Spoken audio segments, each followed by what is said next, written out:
여러분들이 지난 12월 초에 공모 수기 공모전 관련해서 여러분들 공모를 하셨고 심사해서 오늘은 그 수상작에 대한 발표 세션으로 제가 오늘 진행을 맡은 저는 김해 소재에 있는 인제대학교 대학혁신지원사업의 부단장을 맡고 있는 김종숙 교수입니다. 반갑습니다. 우리의 사업은 일단 여러분들이 지금 일정표를 보시면 아시겠지만 두 가지 세션으로 나뉘어져 있습니다. 첫 세션은 대학혁신이 만든 나의 캠퍼스 라이프 변화에 대해서 오늘 어제 대상에 대한 발표가 있었는데 오늘은 최우수하고 우수상을 여러분들이 이제 참여하신 5분의 학생들, 그 다음에 전공자율 선택제 입학제 진로 탐색지에 대해서 수상을 하신 여러분들 5분 해서 한 10개 팀이 한 2시간 20분 정도의 일정을 해서 오늘 발표를 하는데 그래도 이제 보니까 이제 질문 없이 빨리빨리 진행하는 게 나을 것 같아서 그냥 한 팀당 이제 진행 순서는 10분 정도 발표를 하고요.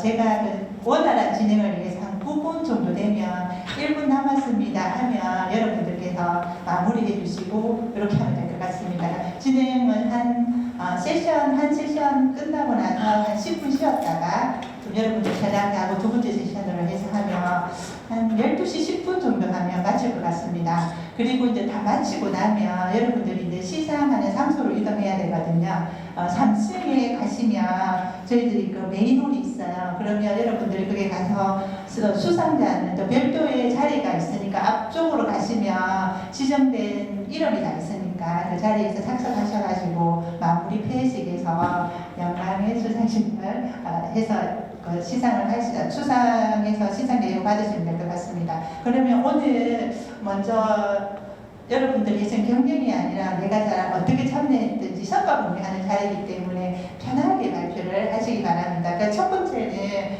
우리 그 연세대 정치외교학과의 김나원 학생이 최우수상을 받았습니다. 대학혁신이 만든 나의 변화, 한 사람의 인생이 한 권의 책이 되는 곳이라는 주제로 발표를 할 건데 큰 박수로 맞이해 주시기 바랍니다. 네, 김나원 학생.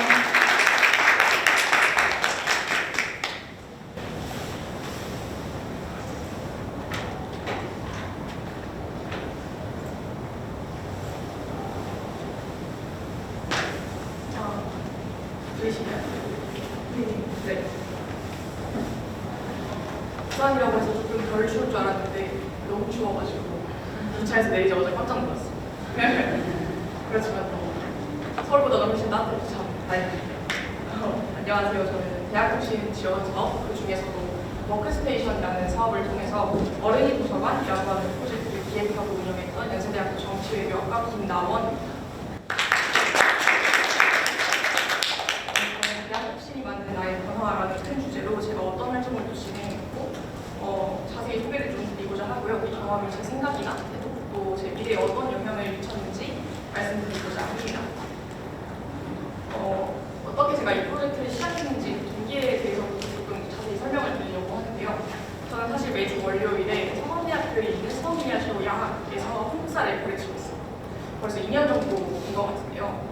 야학이라는 게 아마 최근에는 조금 생소한 개념이실 수도 있을 것 같아요. 야학이라는 건 말 그대로 야간학교라고 생각을 하시면 됩니다. 배움의 기회를 놓쳤던 그런 분들이 검정고시를 준비하는 걸 이제 밤에 공부를 도와드립니다. 이렇게 생각을 해주시면 될 것 같고요. 그래서 야학에서 매주 월요일 날 한국사를 1교시, 오후 7시부터 가르치고 있는데요. 그러면서 굉장히 많은 어르신들과 접촉할 기회, 대화할 기회를 굉장히 많이 가졌습니다. 처음에는 사실 UTG에 나온 그 야학에서 활동하는 교사분이 굉장히 멋있어 보이기도 했고 뭔가 대학에 온 만큼 조금 의미 있는 활동을 해보자 하고 시작한 활동이었는데요.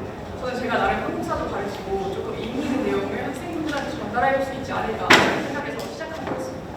근데 사실 제가 가르치고 있는 게 아니라 학생분들이 저한테 더 많은 걸 가르쳐 주시더라고요. 사실 그 열정 그리고 그 밤에 일하고 오셔서 공부하시는 마음 이런 것들이 제가 예약을 하면서 굉장히 중요하게 얻는 생각이었습니다. 사실 저는 평소에 뭔가 뚜렷한 진로, 뭔가 남들보다 앞서가야 하는 어떤 계획 그런 것들의 중요도를 두고 뭔가 인생을 살아가고 있었는데 사실 어느 날 이제 한국 사다 보니까 굉장히 많은 잡담을 하게 돼요. 역사라는 게 사람의 이야기이기도 하고 굉장히 다양한 이야기를 하게 되는데 진로에 관한 고민의 이야기를 하다가 한 학생분이 이렇게 말씀을 해주시더라고요. 왜 이렇게 항상 큰 꿈을 가져야 한다고 생각을 하시냐. 사실 우리 때는 꿈을 생각할 여유도 있고 해야 할 일을 하나 정하고 그걸 해내는 게 딱 좋은 거예요. 이 얘기를 듣자마자 제 삶에 대한 어떤 가치관도 변하고 앞에 주어진 어떤 것을 굉장히 집중하고 해내는 게 굉장히 중요한 일이구나 라는 어떤 깨달음을 얻게 되더라고요. 그렇게 하면서 제가 생각한 게 이 어른들의 삶, 노인들의 삶에는 내가 지금까지 읽어본 어떤 책이나 수업보다도 더 깊은 이야기가 담겨있구나 라는 생각을 갖게 됐습니다. 그러면서 이 어른이 도서관이라고 하는 프로젝트가 출발되었는데요. 이렇게 한 분 한 분의 인생이 하나의 책과 같지 않나? 라는 생각에서 시작된 프로젝트였습니다. 아마 이 격언을 되게 많이 들어보셨을 것 같은데 노인 한 사람의 죽음은 도서관 하나가 사라지는 것 같다 라는 말입니다. 그러니까 노인 한 사람이 갖고 있는 이야기가 단순히 한 권의 책을 넘어서 도서관 하나가 될 만큼 굉장히 많은 이야기와 지혜를 갖고 있다라는 뜻으로 해석이 될 텐데요. 제가 이 경험을 떠올리면서 이 어르신들이 갖고 있는 수많은 이야기, 그 이야기를 청년들이 언제든 꺼내 읽을 수 있고 또 그걸 언제든지 접할 수 있는 콘텐츠를 만들어보면 어떨까라는 이제 생각에서 시작된 게 어른이 도서관이라고 하는 프로젝트였습니다. 사실 제가 야학에서 봉사활동을 하면서 베트남 전쟁에 직접 참전하셨던 어르신의 이야기라든지 첫째로 살아가면서 나의 배움의 기회를 놓쳤던 이 수많은 이야기들을 들으면서 이거야말로 책이다 라는 생각을 많이 했습니다. 그래서 저희는 총 14명의 학생이 모여서 연세대학교, 중앙대학교, 이화여자대학교 등등 굉장히 다양한 대학교에서 다양한 전공의 학생들이 모였습니다. 저희가 기획한 프로젝트는 크게 3가지였는데요. 첫 번째는 인생 난독회라고 하는 영상 콘텐츠를 제작하는 거였습니다. 저희의 핵심 생각은 노인의 이야기를 청년이 언제든 꺼내서 대여하는 시리를 제작하자라는 게 핵심이었기 때문에 청년에게 굉장히 가볍게 접할 수 있는 영상 콘텐츠를 먼저 생각하자 이었습니다. 그래서 직접 공원에 나가서 어르신들 인터뷰하기도 하고요. 실제로 삶을 평범한 삶을 쓰시다가 배우에 도전한 노인분의 이야기를 유튜브 영상으로 블로그하기도 하고 그런 활동들을 진행했습니다. 그래서 나의 인생을 직접 영상으로 낭독한다라는 의미로 생각해 주시면 될 것 같고요. 두 번째는 웹매거진을 제작하는 일이었습니다. 어른들을 인터뷰하고 심층적으로 인터뷰한 내용을 이제 매거진, 잡지 내용으로 제작을 했다라고 생각을 해주시면 되고요. 세 번째는 마지막으로 오프라인 전시회를 진행했습니다. 저희가 지금까지 활동했던 영상이나 여러 가지 자료들을 모아서 실제 오프라인 전시회를 구성해서 학생분들이나 여러 관람객분들이 볼 수 있게 구성했습니다. 그래서 실제로 저희가 유튜브에 치시면 어른이 도서관이라고 치면 영상들도 있고 플레이리스트들도 있습니다. 그래서 저희가 직접 생전에 신부림 공원에 나가서 어르신들과 함께 자전거도 타고 영상도 찍고 콘텐츠도 다 업로드되어 있으니까 한번 검색해서 들어가 보시면 좋을 것 같습니다. 이게 활동 사진 중에 일부분이었는데요. 지금 여기 아마 왼쪽 상단에 들고 계시는 내용이 보시면 한 사람의 인생이 한 권의 책이 된다라고 해서 저희가 직접 시장에 나가서 어르신들의 이야기를 모으기도 했습니다. 사실 어르신분들이 카메라를 이렇게 들이밀거나 하면 갑자기 굉장히 부담스러워하시는 경우가 많으세요. 그래서 저희가 카카오백 사들고 가서 열심히 이야기도 하고 그 내용을 취재하고 이제 그 내용들을 매거진이나 전시회로도 제작했습니다. 그래서 실제로 여기는 낙원동에 있는 아기가 가서 어르신들 이야기를 듣기도 하고 가운데는 평생 봉사활동을 많이 하시면서 살아오신 이용실 선생님의 이야기를 담기도 했습니다. 그리고 오른쪽 하단에 있는 건 촬영 현장 영상인데요. 배우로서 활동하고 계시는 그분의 이야기를 직접 촬영하는 사진입니다. 그리고 굉장히 많은 이야기들이 있었지만 시간이 부족하기 때문에 가장 중요한 오프라인 전시회에 대한 이야기를 말씀드리고 싶습니다. 저희가 활동했던 내용들을 다 모아가지고 실제 연세대학교 무궁화로타주골이라고 하는 전시회장에서 전시회를 진행했습니다. 저희 전시회 이름은 그렇게 인생은 이야기가 된다였는데요. 저희가 활동을 하면서 굉장히 느꼈던 것이 인생이라고 하는 것이 하나의 이야기이고 그 이야기가 굉장히 즐겁게 다가오는구나 라는 생각을 많이 했습니다. 그래서 전시회에 보시면 저희가 활동했던 사진들이나 내용들을 쭉 해놨고요. 총 100명 정도의 관람객이 하루 만에 다녀오셨습니다. 그래서 굉장히 의미 있는 이야기를 의미 있게 나눴다라고 하는 평도 굉장히 많이 받았고 저희 또한 굉장히 새롭고 의미 있는 경험이었습니다. 사실 전시회라고 하는 게 막연하게 정말 멋있겠다라고 해서 시작한 작업이었는데요. 저희 팀이 하면서 했던 생각은 뭔가 시도하는 것 자체가 굉장히 어렵고 힘든 일이었고 새로운 시도를 이 대학혁신 지원 사업을 통해서 할 수 있었구나 라는 생각이었습니다. 사실 전시회를 구성한다고 생각하면 단순히 뭐 멋있게 해보자 라고 생각했었는데요.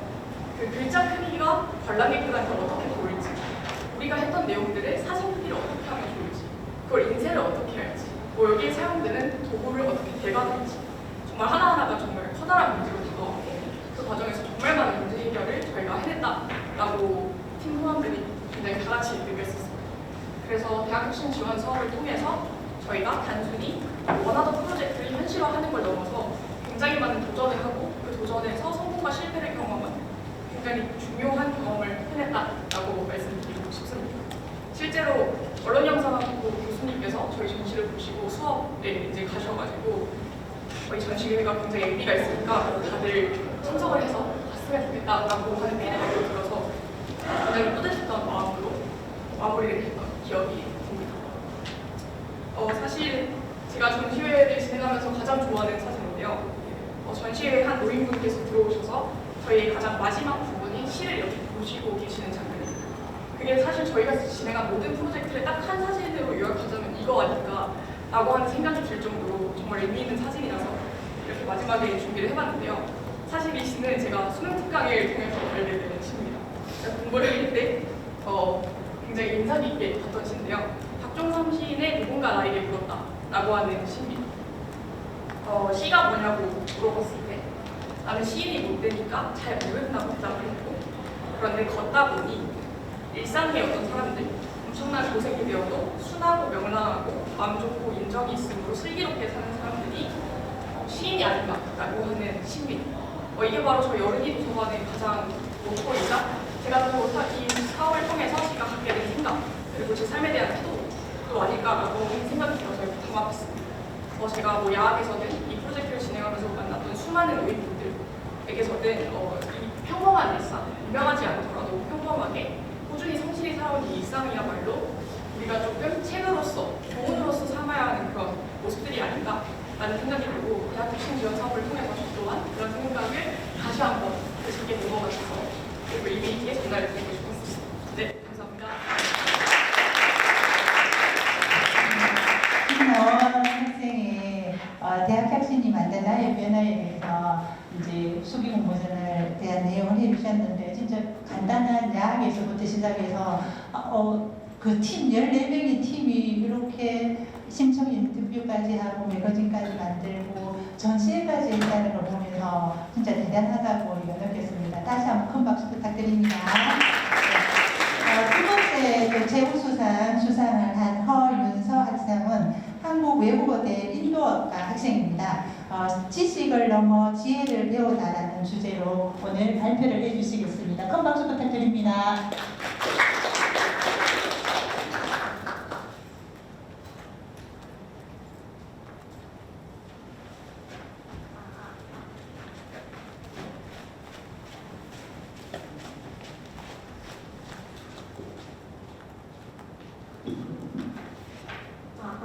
네. 안녕하세요. 이번에 대학혁신 지원 사업에서 저는 한국외국어대학교에서 지속가능한 발전 교육이라는 수업을 통해 지식을 넘어서 지혜를 배웠던 저의 경험을 얘기해 보려고 합니다. 여러분들 혹시 이 화면 익숙하시지 않은가요? 저는 굉장히 익숙한데요. 요즘 챗 GPT, 제미나이, AI가 굉장히 활발하게 이제 사람들의 소통을 위해서 여러 가지 힘쓰고 있는데요. 저도 굉장히 친구처럼 이제 AI를 많이 쓰고 있는데 이 AI로 글도 쓰고 여러 가지 활동을 하면서 저는 좀 이런 궁금증이 생겼습니다. 그러면 AI가 이렇게 열심히 내 모든 작업을 해주는데 나는 과연 이 사회에 어떤 쓸모가 있을까? 내가 과연 AI보다 잘하는 게 있을까? 하는 그런 조금 의문점이 들기 시작했습니다. 저는 사실 그런 AI와 같이 이렇게 다양한 활동들을 하면서 저의 학창 시절을 좀 돌아보게 되었는데요. 10여 년간 동안 이제 전형적인 한국 학생으로서 저의 철학은 다음과 같았습니다. 잘 외우면 공부 잘한다.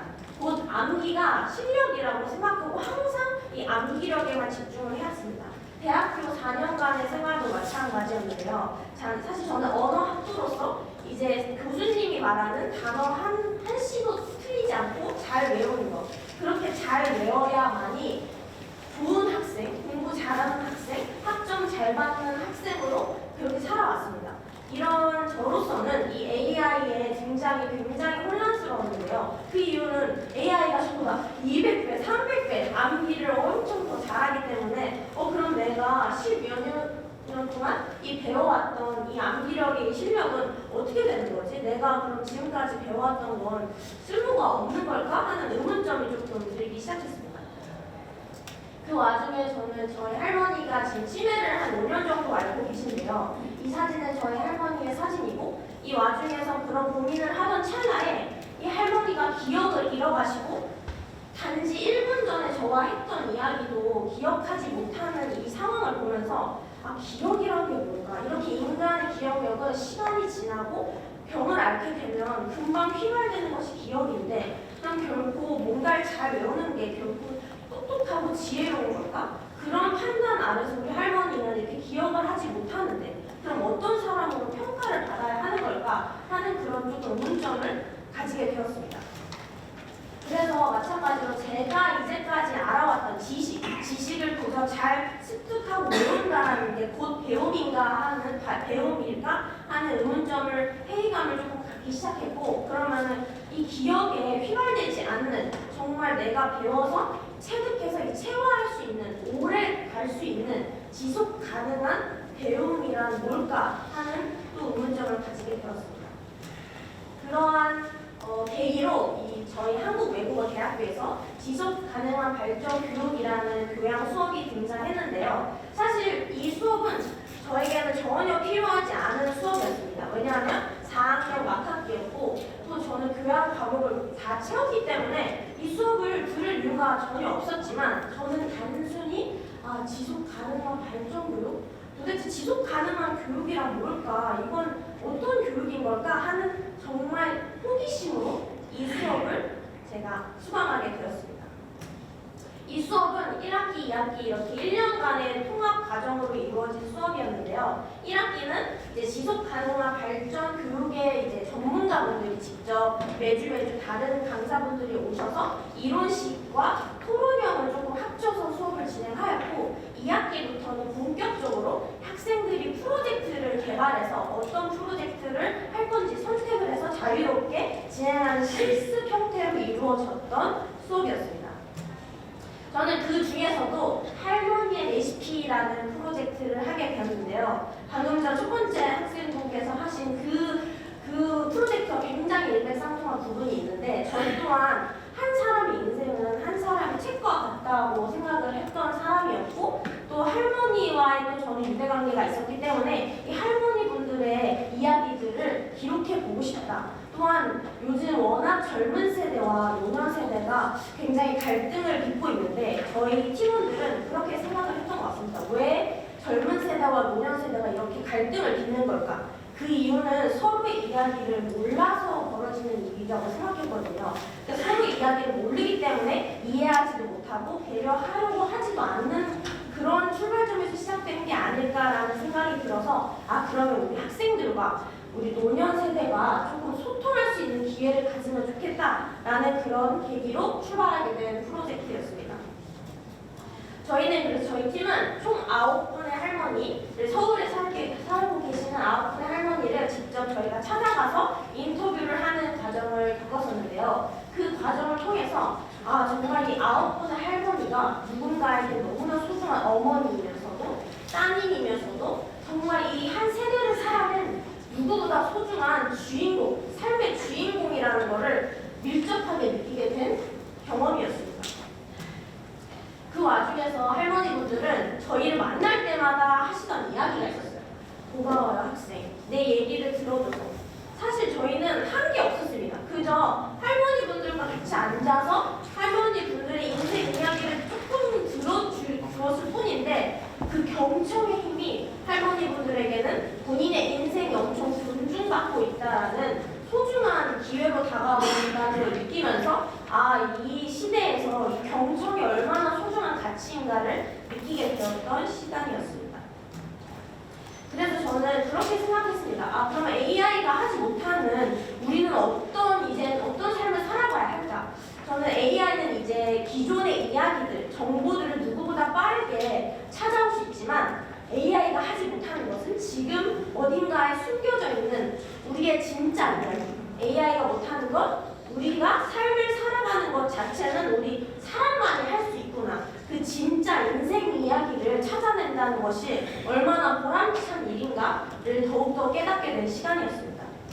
저희는 이렇게 할머니분들, 9분들의 할머니 이야기들을 저희가 인터뷰하는 것을 아카이빙을 해서 도봉구 자치 내에서 이렇게 에세이 형태로 볼 수 있게 저희가 이렇게 배포를 하였고, 이렇게 총 9분의 할머니에게 직접 이렇게 보내드리면서 당신의 삶이 얼마나 이렇게 멋지고 반짝였는가를 다시금 떠올릴 수 있도록 저희가 좀 그런 기회를 마련해 드렸습니다. 또 이 프로젝트가 저희에게 엄청 특별했던 이유는 이제 이번 연도 10월 달에 일본에서 열렸던 RC 지속가능 발전 교육 글로벌 컨퍼런스에서 저희 할머니의 이야기들을 전국적으로, 전 세계적으로 이렇게 발표할 수 있었던 시간을 가졌었는데요. 이 시간을 통해서 정말 지역적이고 좁은 할머니, 그냥 한 할머니 이야기인데 이 이야기가 이렇게 전 세계적으로 공감을 일으킬 수 있었던 건 결국 사람의 정서, 누구에게나 어머니가 있고 누구에게나 할머니가 있듯이 그렇게 정서를 다루는 일이 얼마나 전 세계적으로 보편적인 언어로 통용될 수 있는가를 다시금 느끼게 되었던 순간이었습니다. 그래서 저는 더욱더 이 책이 아닌, 책은 어떤 고정된 지식이지만 이 사람의 이야기와 기억은 늘 변하고 또 저희가 지금 알 수 없는 이야기들이 많이 숨어져 있다고 생각합니다. 정말 그 사람의 이야기는 저희가 발굴하면 발굴할수록 더욱더 깊어지는 이야기가 있기 때문에 앞으로도 이렇게 다양한 사람들의 이야기를 듣고 경청을 함으로써 지혜를 얻어가는 데 있어서 굉장히 큰 가르침이 있구나를 점점 이게 몸으로 체감할 수 있었던 시간이었습니다. 그래서 저는 기억을 잊는 사람으로서 얼마나 이게 가치가 있는 일인지를 이 할머니의 프로젝트로 조금 다시금 새기면서 저는 그 할머니의 그 레시피 이후에도 저는 이제 사람의 삶을 좀 한번 이렇게 다시 돌아보고 좀 제대로 인사를 하는 엔딩 파티라는 프로젝트를 이번 연도 작년에 이제 경기도 대기업 프로젝트로 이제 지원을 받아서 한 적이 있었는데요. 이 엔딩 파티라는 것도 또한 이 사람의 이야기를 사라지면 한번 이제 만약에 돌아가시게 되면 영영 사라진 이 한 사람의 이야기가 너무 소중하다고 생각해서 이렇게 인생 자서전 프로젝트를 앞으로 이어가면서 기억을 잃는 사람으로 살아가고자 하는 그런 저희 계획을 세우게 되었습니다. 네, 이제 이상으로 제 발표를 마치겠습니다. 감사합니다. 윤서 학생의 발표 잘 들었습니다. 교양 수업에서 시작된 본인의 변화가 지금 인생 자서전까지 어떻게 계획해 나갈 것까지 해서 지금 프로젝트를 하고 있다니까 이것도 나중에 발표를 들을 기회가 있었으면 참 좋겠습니다. 네, 다시 한번 큰 박수 부탁드릴게요. 세 번째는 우리 김건우 학생인데 우수상을 수상받았습니다. 한양대 산업공학과 학생의 질문에서 시작된 대학 혁신, 학생과 조교가 함께 만드는 성장의 교육 구조라는 내용으로 발표를 청해 듣기로 하겠습니다. 앞으로 나오기 바랍니다.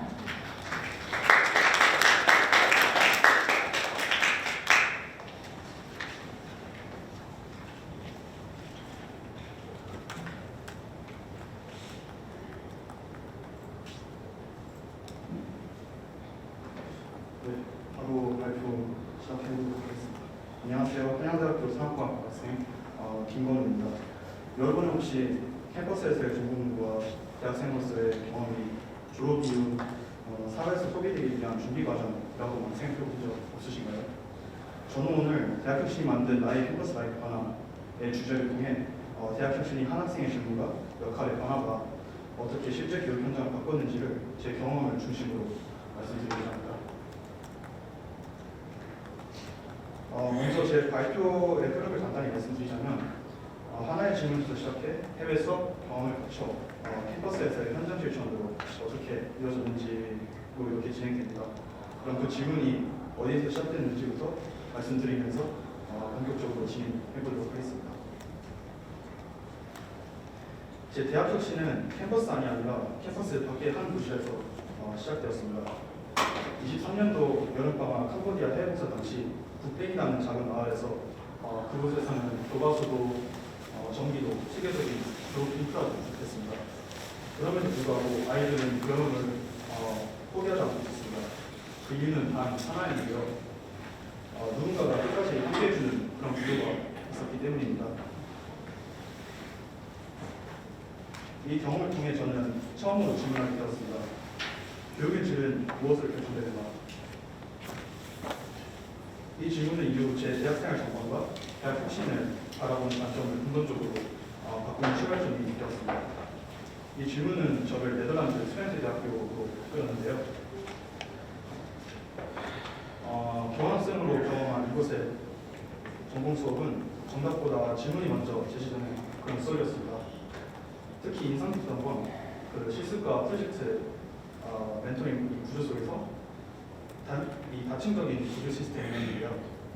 선배 학부생이 후배를 모집했고 그리고 대학원생이 그 과정을 다시 지원하는 구조 속에서 조교는 단순한 고질력이 아니라 학습의 동반자이자 질문을 연결하는 그런 존재였습니다. 저는 이곳에서 처음으로 조교가 교실의 주변이 아니라 중심이 될 수 있는 구조를 보았습니다. 그리고 자연스럽게 이런 질문들을 하게 됐습니다. 왜 우리 대학의 조교는 행정구조에 머물러야 하는가? 왜 학생은 질문하기 전에 먼저 정답을 생각해야 하는가? 라고요. 그래서 저는 이 구조를 한국대학의 교육 현장에서도 구현해 볼 수 있지 않을까 라는 생각을 하게 되었습니다.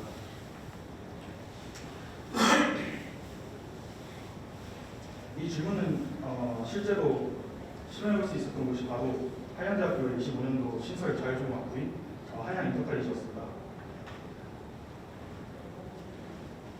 저는 이곳에서 교수님의 오퍼를 통해 LDNT의 그러니까 대표 조교를 활동하게 되었습니다. 특히 저번 25년도 2학기 참여했던 알고리즘 컴퓨테이션 앤 데이터 싱킹 일명 ACDT라고 불리는 이 교과목은 관심종과 배경이 쏟아지는 학생들이 이 데이터와 인공지능을 처음 접하는 그런 수업이었습니다. 많은 학생들이 첫 수업에서 머신러닝은 나와는 상관이 없다라는 불안과 거리감을 드러냈습니다. 저는 바로 이 지점에서 조교의 그런 역할을 다시 정의하고 싶었는데요. 저희가 일반적으로 생각하는 채점 조교와 같은 행정 보조가 아니라 질문을 연결하는 학습의 동반자로서 그렇게 정의하고자 했습니다.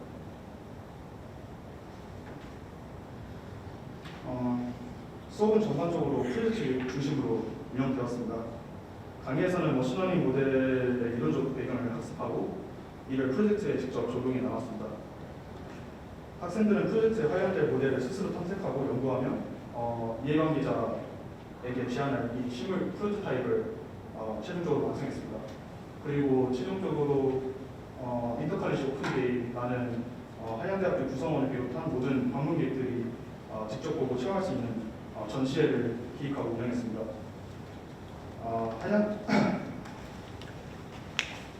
그래서 이 전 과정에서 질문과 토론이 자연스럽게 이렇게 왔고 조교와 학생은 위가 아닌 협력 관계로 변화했습니다.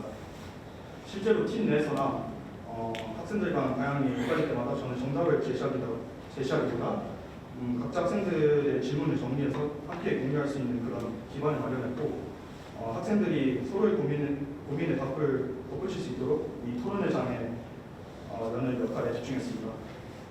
이렇게 조교와 학생 간의 관계는 이 지도, 피지도 관계가 아니라 함께 문제를 풀어가는 그런 협력 관계로 발전할 수 있었습니다.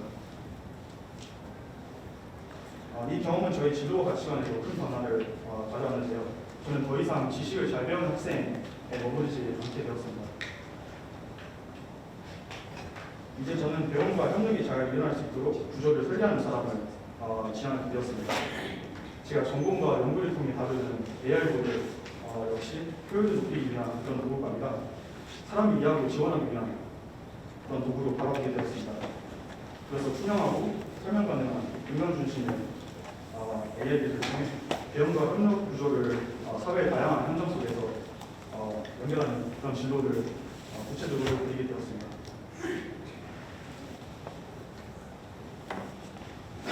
그래서 저는 앞으로 기술이 사용되는 구조와 맥락을 함께 설계하는 사람으로서 AI가 사람을 이해하고 협력을 가능하게 만드는 역할을 하도록 기여하고자 하는 목표를 갖게 되었습니다. 그리고 이러한 방향성은 제가 경험한 대학 혁신이 개인의 성장에 머무르지 않는 그런 이유이기도 합니다. 저에게 대학 혁신은 단순한 제도적 지원이 아니었습니다. 그것은 질문할 수 있는 환경, 실패도 다시 도전할 수 있는 구조, 그리고 이를 함께 지켜주는 학생들의 그런 식합이었습니다. 대학 혁신은 이렇게 저를 지원을 받는 학생에 머무르지 않게 하고 다음 혁신을 설계하는 사람으로 성장시키는 그런 계기가 되었습니다. 발표를 시작하면 저는 이런 질문을 드렸습니다. 캠퍼스에서의 전공부와 대학생으로서의 경험이 사회에서 소비되기 위한 준비에 불과한 것은 아닐까라고. 하지만 저에게 대학은 소비되는 경험이 아니라 질문을 남기고 사람이 다음 변화를 설계하도록 성장하는 그런 공간이었습니다. 그리고 대학 혁신은 그 질문이 사라지지 않도록 지켜주는 구조였습니다. 네, 그렇다면 여러분은 지금 어떤 질문을 품고 캠퍼스를 지나고 계신가요? 그 질문이 대학 혁신이라는 구조 속에서 여러분 각자의 기회로 이어지기를 바라면서 이상으로 발표 마치겠습니다. 감사합니다. 네, 김건우 학생 발표 잘 들었습니다. 김건우 학생은 이제 제가 어렸을 때부터 봉사활동을 하면서 그 환경에서 느꼈던 수업 환경들이라든지 대학생활의 그 경험을 토대로 해서 이번 만약 프로젝트 수업을 듣지 않았다면 또 이 경험도 맛보지 못했을 것 같고요. 그럼 결국에 우리의 대학의 혁신을 만드는 과정은 여러분들의 질문, 궁금증이 있지 않나 이렇게 생각을 해봅니다. 그럼 다음으로 이제 네 번째 김성규 학생은 우수상을 수상했고요. 과천대 행정학과 학생입니다. 한계를 넘어 세상을 바꾸는 김성규, 생명을 살리는 행정학교라는 주제로 수기 내용을 발표를 듣도록 하겠습니다. 큰 박수 부탁드립니다. 네, 반갑습니다. 소개받은 과천대학교 행정학과 이사학번 김성규입니다. 네, 저는 한계를 넘어 세상을 바꾸는 김성규, 생명을 살리는 행정학도라는 주제로 발표를 진행하게 되었는데요. 어떻게 행정학도가 생명을 살리냐라는 의문이 가질 수 있을 것 같습니다. 하지만 저희 발표 들어보시면은 아마 되게 가실 거라고 생각합니다. 목차는 크게 이렇게 구성되어 있습니다. 자살 문제가 어떻게 진행되고 있고, 이 문제를 해결하기 위해서 어떠한 노력을 해왔는지, 이시적 실천, 거시적 실천, 그게 두 가지로 볼 것이고, 그것이 어떤 결과를 만들어냈는지, 그리고 추가적으로 이러한 저희 과정에 있어서 과천대학교 대학혁신 지원 사업이 어떠한 방향으로 흘러갔고, 어떠한 저에게 도움이 되었는지 발표를 해드리도록 하겠고, 또 추가적으로 저의 미래, 앞으로의 미래로 간단하게 소개해드리면서 마치도록 하겠습니다. 네, 첫 번째 자살 문제에 대해서 먼저 살펴보도록 하겠습니다. 살펴보기 전에 의사와 행정가와의 유사점 관련해서 먼저 말씀드리도록 하겠습니다. 저는 그 행정학도로서 행정학 전공 수업을 들으면서 교수님께 이런 이야기를 들었습니다. 의사와 행정가는 정말 한 끗 차이다. 의사는 환자 개인으로서 환자 개개인을 진단하고 처방하고 치료하지만 행정가는 사회를 대상으로 문제를 진단하고 정책이라는 처방전을 통해 우리 사회 문제를 해결하는 것이다 라고 말씀해 주셨습니다. 저는 이러한 가치관을 갖고 하루하루 살아가고 있으며 저의 생각과 저의 어떠한 판단이 우리나라와 우리 사회를 어떠한 방향으로 이끌 수 있는지에 대한 그러한 가치관을 가지고 살아가고 있습니다. 자살 문제 먼저 살펴보도록 하겠습니다. 이것은 국가 데이터처에서 발표한 연령별 무대 사망 원인입니다. 보시면은 10대, 20대, 30대, 그리고 40대, 50대의 상위권에 고의적 차액, 자살이 있는 것을 확인할 수 있습니다. 이것은 다 아시다시피 자살은 사회적 재난으로서 지금 취급되면서 굉장히 우리 사회 문제가 되고 있고, 정부 또한 정책과 제도로서 이것을 해결하려고 노력하고 있습니다. 근데 제가 행정학부인데 행정학부로서 두 가지 의문이 생겼습니다. 분명 행정을 기반으로 한 정책과 제도가 작용하고 있는데 왜 자살 문제는 계속되는 건지, 그렇다면 내가 직접 나서서 해결할 수 있는 방안은 없는 것인지, 이 두 가지 질문부터 저는 시작해봤습니다.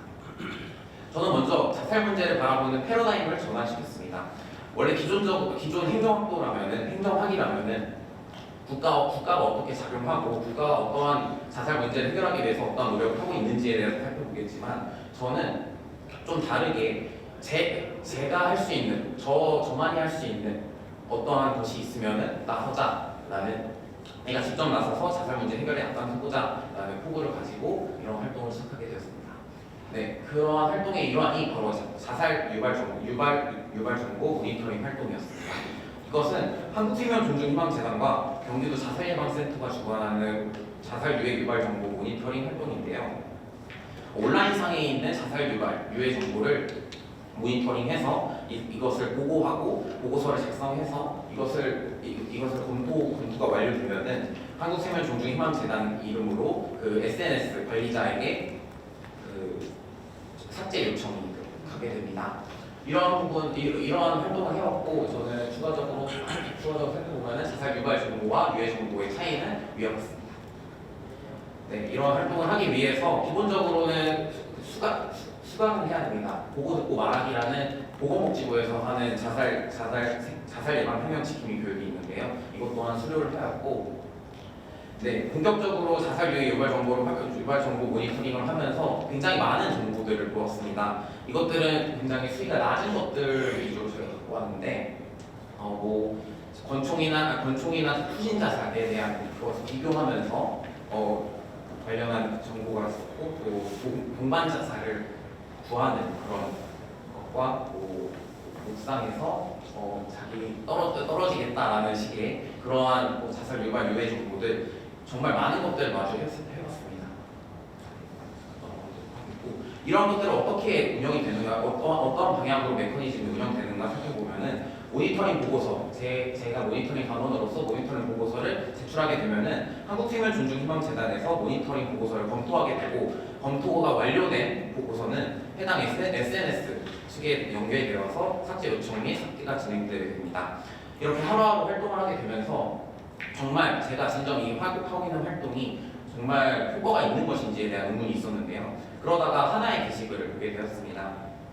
읽어보시면은, 제가 신고를 해서 모니터링 보고서를 제출해서 한국생명존중희망재단을 통해서 삭제 요청이 들어간 거고, 이분 같은 경우에는 가정사와 관련된 언급을 하시면서 자살을 생각하고 있다라는 자살 유해 정보를 올리게 되신 분이셨습니다. 근데 이분이 그 해당 글이 삭제가 되고 나서 누군가 나의 이야기를 지켜보고 있다라는 것을 보게 되면서 굉장히 위로가 된다라고 말씀해 주셨고, 이것을 보고 저는 지난 질문에 답을 찾게 되었습니다. 분명 행정을 기반으로 한 정책과 제도가 작용하고 있는데 왜 자살 문제는 지속되는 건지, 알고 보면 행정은 단순히 차가운 정책과 제도, 시스템 관리가 아니라 보이지 않는 곳에서 보내는 구조 신호에 응답하는 따뜻한 손길이 되어야 된다라고 저는 이 질문에 대한 답을 찾게 되었습니다. 네, 이러한 미시적 실천을 넘어서 행정학도 많이 할 수 있는 도시적 실천을 해왔습니다. 크게 세 가지를 해왔는데요. 첫 번째는 모니터링 활동을 하면서 특정 시간대에 자살 유발 유해 정보들이 집중되는 것을 확인할 수 있었습니다. 바로 새벽 1시와 2시 사이였는데요. 이와 관련한 데이터 정보를 수집하고 이와 관련한 것들을 한국생명존중희망재단의 보고서 형식으로 작성을 해서 전달을 하였고, 이것은 저를 포함한 모니터링 단원들에게 배포가 되면서 새벽 한두 시 그리고 새벽 시간대에 자살 유해 유발 정보들이 굉장히 많으니 이때를 집중적으로 모니터링을 해야 된다라는 안내 자료가 배포되기도 하였습니다. 네, 그 다음으로는 수많은 그 자살 유해 유발 정보를 모니터링하고 담당하시는 한국생명존중희망재단의 그 담당자분께서 연간 40만 건의 그 모니터링 건수를 모두 다 담당하고 계시는, 한 분이 담당하고 계시는 이런 사실을 알고, 이런 거는 해결해야 되지 않나, 우리 사회가 적극적으로 사회적 책임을 다해야 되지 않냐라고 생각해서 건의문을 작성해서 보건복지부 장차관실에 전달을 하였고, 이와 관련해서 이것이 아시겠지만은 2025년 자살 예방 지원 사업의 추경 예산에 포함이 되면서 모니터링 담당자 충원 외에도 모니터링 센터 설치 등 인프라 개선 예산이 편성이 되게 되었습니다. 또 마지막으로는 자살 예방법 관련한 내용인데요. 원래 이 모니터링 이 메커니즘이 이렇게 운영되었는데 삭제 요청이라는 부분이 걸렸습니다.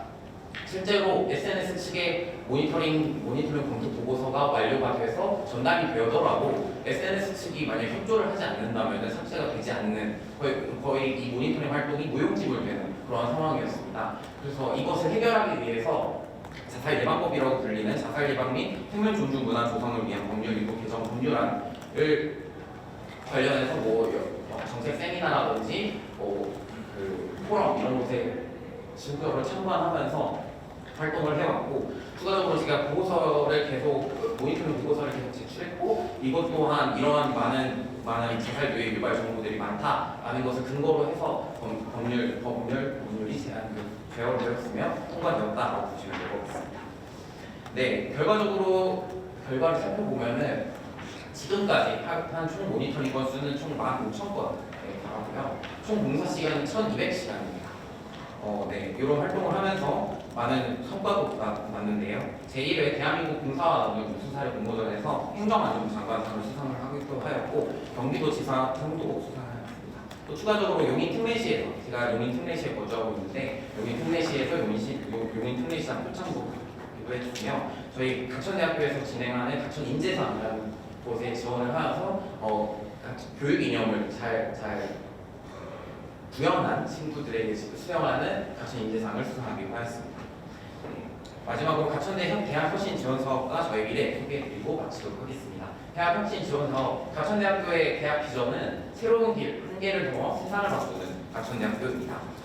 이러한 대학 비전 아래 한계를 넘어 세상을 바꾸는 가천인이라는 것을 양성하기 위해서 가천대학교가 노력하고 있고, 이것의 일환으로 저 또한 기존 도시적 행정의 한계를 넘어서 직접 행동하는 행정학도로서 고민과 실천을 이어가며 우리나라 자살 문제 해결과 생명존중 문화의 정착에 기여하고 있다고 보시면 될 것 같습니다. 그것의 일환으로 가천대 아트피트네스 센터라는 비교과 관리 센터가 있었습니다. 그래서 여기서 진행하는 방학을 바꾸는 시간 15일이라는 공모전에 제가 그 관련해서 한 달 동안 2,200개 정도의 그 모니터링 활동을 한 것을 제출하였고, 대상을 수상하면서 장학금과 그래서 결론적으로 이 대학혁신 지원 사업이 제가 이때 당시에 굉장히 슬럼프를 겪고 있었거든요. 이 활동하면서 이게 정말 뭐가 있는 것인지에 대한 의문이 있었는데 계속 지속할 수 있는 원동력이 되었다. 대학혁신 지원 사업이 원동력이 되었다고 보시면 될 것 같습니다. 저희 궁극적인 목표는 미래 세대에게 부끄럽지 않은 어른이 되자라는 것입니다. 그것이 되기 위해서는 크게 세 가지를 볼 수 있는데요. 이것은 우리 가천대학교의 교육 이념하고 같습니다. 박애, 봉사, 애국이라는 교육 이념을 갖고 있는데요. 이런 거를 누군가의 작은 생명의 목소리를 경청하며 이를 공공기관에게 알려서 도움을 받을 수 있도록 하는 봉사활동을 통해서 자랑스러운 대한민국의 미래를 지켜나갈 수 있는 활동의 일환이다 보시면 될 것 같습니다. 네, 앞으로도 저의 자리에서 애국의 마음으로 국가와 사회에 봉사하며 박애의 정신을 실천하며 더 나은 미래를 노력해 나갈 것을 말씀드리며 발표를 마치도록 하겠습니다. 감사합니다.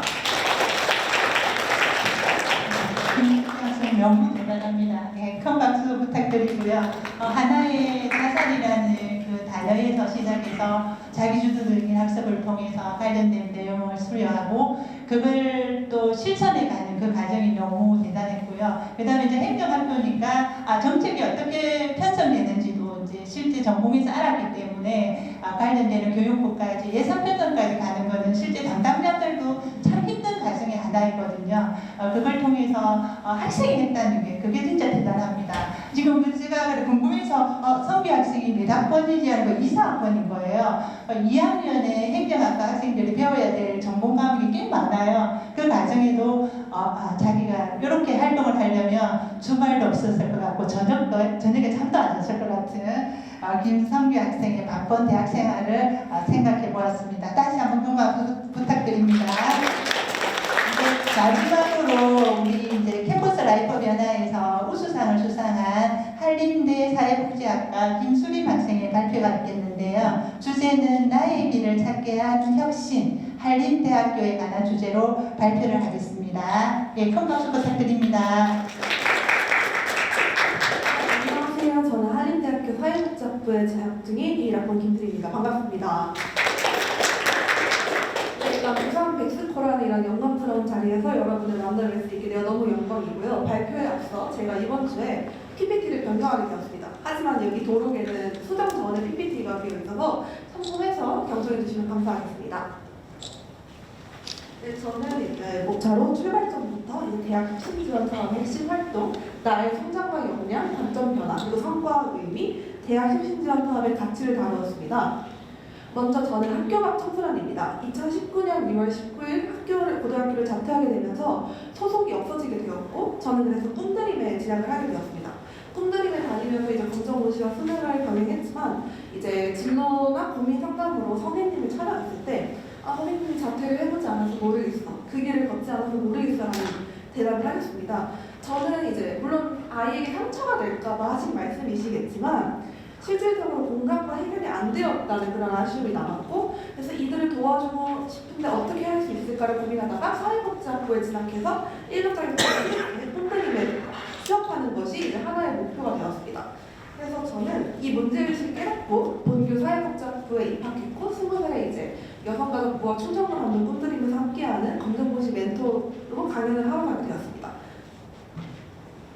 네, 저는 대학 혁신 지원 사업의 핵심 활동으로 4가지를 보고 왔는데요. 먼저 기획입니다. 저는 트라우마라는 단어 TRAUMA를 거꾸로 하면은 AMUART, 아뮤아트라는 단어가 되었습니다. 저는 그래서 창업 장학생부터 이제 특허 출원, 그리고 상표, 그리고 사업자 등록증을 바탕으로 제가 기획한 내용을 단순히 상처에서 머무르지 않고 하나의 세움지마로서 하나의 P2P 커넥팅 플랫폼으로 자리해보려고 노력하였습니다. P2P 커넥팅 플랫폼이란 이제 은둔형 청년들을 이제 세상과 기회를 연결하는 아뮤아트로 기회의 장소를 제공하는 것입니다. 다음으로 현장 실천인데요. 제가 이제 사회복지학과다 보니까 이제 졸업 요건으로 100시간의 봉사 시간이 필요합니다. 저는 이제 꿈드림 위주로 진행을 하고 싶어서 이제 검정고시 아이들을 가르치기도 하고 이제 그 대학생 교육기부단 강원본부의 부본부장으로 발탁이 되어 이제 단원들을 통솔하였습니다. 그래서 세 번째로 참여형 운영으로 이런 활동들을 병행하다 보니 본교 사회복지학부에서 이제 대관을 하여가지고 이제 직접 부스를 운영하면서 왜 교육기부를 해야 되는지에 대해서 직접 이야기할 수 있게 되었습니다. 마지막으로 역량 강화입니다. 저는 2025년 7월 15일부터 8월 11일까지 사회복지학과 졸업요건인 현장 실습 120시간을 장애인복지관에서 실습하게 되었습니다. 물론 이제 클라이언트의 역량은 다 다르지만 그럼에도 사회를 변화시킬 수 있다는 믿음 하나로 끝까지 오게 되어서 감사히 생각합니다. 네, 저는 대학 혁신지원 사업의 가치를 앞서 말씀드렸다시피 첫 1단계부터 4단계로 나뉘었으며 저는 이제 학교 밖 청소년이 오히려 저에게 강점이 되어서 사회복지 학도로서의 가장 큰 강점이 되었다고 생각합니다. 가장 기억에 남는 것이 청소년 복지론 수업이었는데요. 그때 학교 밖 청소년에 대해서 다루는 수업이 있었고 이제 학교 밖 청소년의 주제로 공부를 해야 되지만 모든 학생들이 이해를 하지 못했던 상황이 있습니다. 그래서 교수님께서 본인도 학교 밖 청소년이 아니기 때문에 공정성을 위해서 저에게 강연을 해달라고 하셨고 이제 만족도 조사를 했는데 100%가 나온 경험이 있습니다. 아쉽게도 네이버 폼은 사라져 있더라고요. 네, 저는 그래서 최대한 3가지를 뽑아왔는데요. 일단 첫 번째 앞서 언급드렸던 사업자 등록증입니다. 이제는 P2P 커넥팅 플랫폼을 직접 개발하여서 이제 여러분들에게도 아뮤아트를 직접 실현하여서 네, 여러분에게 아뮤아트란 무엇인가요? 라면서 또 다른 일을 연결시키도록 하겠습니다. 두 번째로 저는 기본소득당 용해인 의원님과의 국회 간담회를 뽑고 싶습니다. 이제 학교 밖이 세상 밖이 되지 않도록이라는 주제로 간담회를 했었고 저는 이제 학교 밖 청소년의 소속과 또 이제 꿈드림이나 이런 관련해서 법률이 굉장히 부족하다는 것을 새삼 느꼈습니다. 그래서 직접 제가 의원님을 뵈면서 어떤 부분이 부족하고 법률 제안을 하는 것이 사실 일반 대학생으로서 너무 할 수 없는 경험이었어서 가장 크게 하게 되었습니다. 그래서 세 번째로는 이제 예술세계 신인상인데요. 저는 이제 한림대학교에서 국어국문학을 복수 전공으로 하고 있습니다. 그러다가 이제 작년 12월에 등단을 하게 되어서 시인으로서 한 발짝 나아가게 되었습니다. 네, 저는 대학 혁신 지원 사업이 교육의 선순환이라고 생각합니다. 물론 이제 학교의 취업지원진흥센터나 이제 상담센터 그리고 창업정보부 등 다양하게 저의 역량을 단순히 이론과 학문을 넘어서 굉장히 강화할 수 있게 해주었고 덕분에 대한민국 인재상부터 굉장히 많은 수상 내역을 할 수 있게 되었습니다. 네, 저는 앞으로의 비전으로 3가지 단어를 꼽았습니다. 도전, 성취, 배움입니다. 왜냐하면 제가 이제 단순히 상처를 여기서 국한하지 않고 오히려 승화시켰다는 점에서 큰 의의가 있었으며 또 저는 이제 오는 3월에 이제 장편 소설을 출간할 예정입니다. 여러분들께 질문을 드립니다. 만약에 범죄를 저지른 사람이 여러분 앞에 나타나면 어떻게 하실 건가요? 나 범죄 저질렀어. 나 사실 범죄다. 이렇게 얘기한다면 어떠실 것 같나요?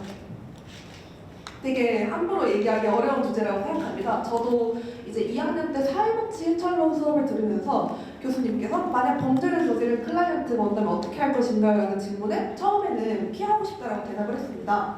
하지만 이제 실제로 연예인분이 주거 침입을 해서 제압했는데 오히려 이제 역고소를 당해버린 정말 말도 안 되는 사건들이 좀 많이 늘어나고 있고 또 이제 미랑 가해자들의 신상을 공개했던 유튜버가 좀 실형을 선고받는 이들도 생겼습니다. 저는 이들을 비율도적 범죄자라고 생각이 들고 이들은 범죄자가 아니다라는 생각이 들어서 사회복지학과 내에서도 이제 범죄를 저지른 클라이언트가 어떻게 할 것인가라는 질문이 현재까지도 미지로 남아 있습니다.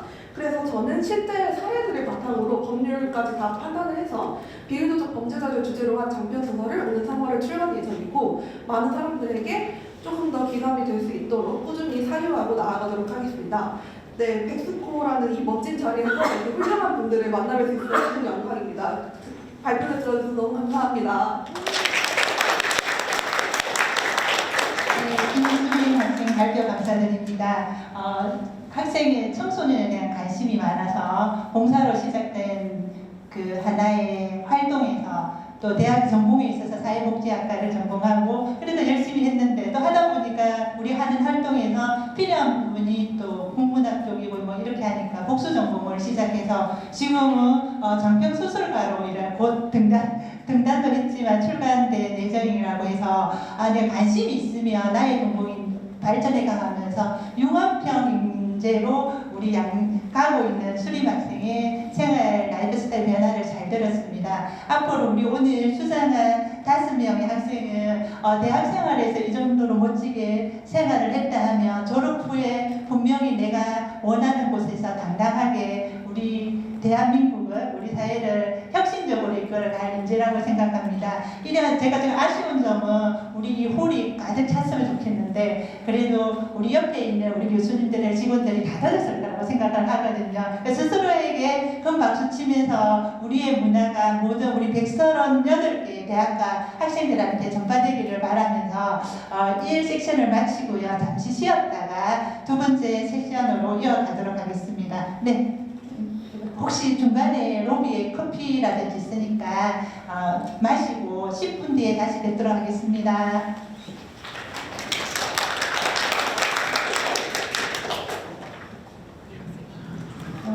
지금 이제 2번째 세션을 이어가도록 하겠습니다.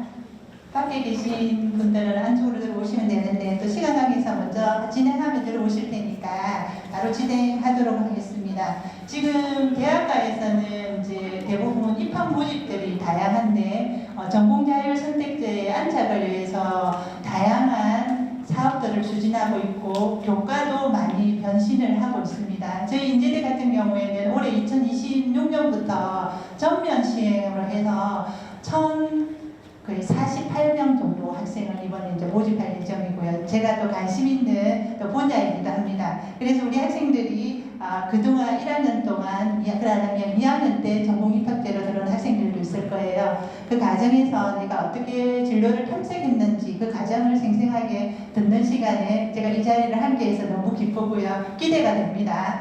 그래서 이번 첫 번째 세션은 2번째 세션에서 우리 박세근 학생은 가천대 경찰행정학과 학생입니다.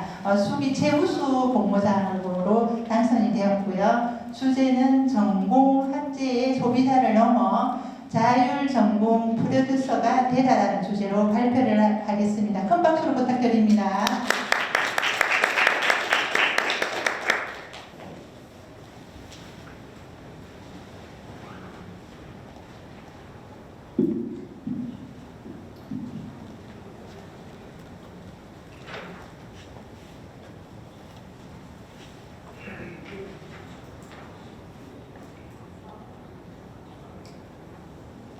시작하도록 하겠습니다. 네, 안녕하십니까. 저는 입학할 때 정해진 전공의 커리큘럼을 따라가는 단순한 전공 소비자에 머물지 않고 스스로의 진로를 개척해 나가는 자율전공 프로듀서를 지향하여 실천한 가천대학교 재학생 박세건입니다.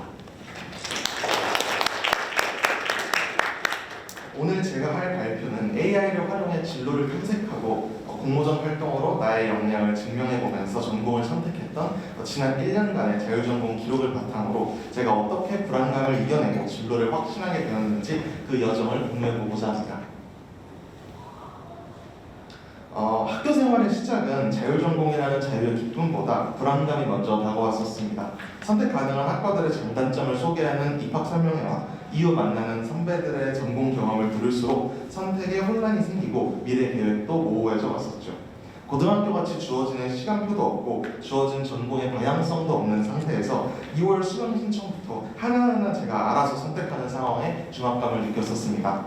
그렇게 고민은 깊어지지만 그 진로에 확신은 생기지 않는 그런 방향 상실의 시간만 흘러갔었습니다.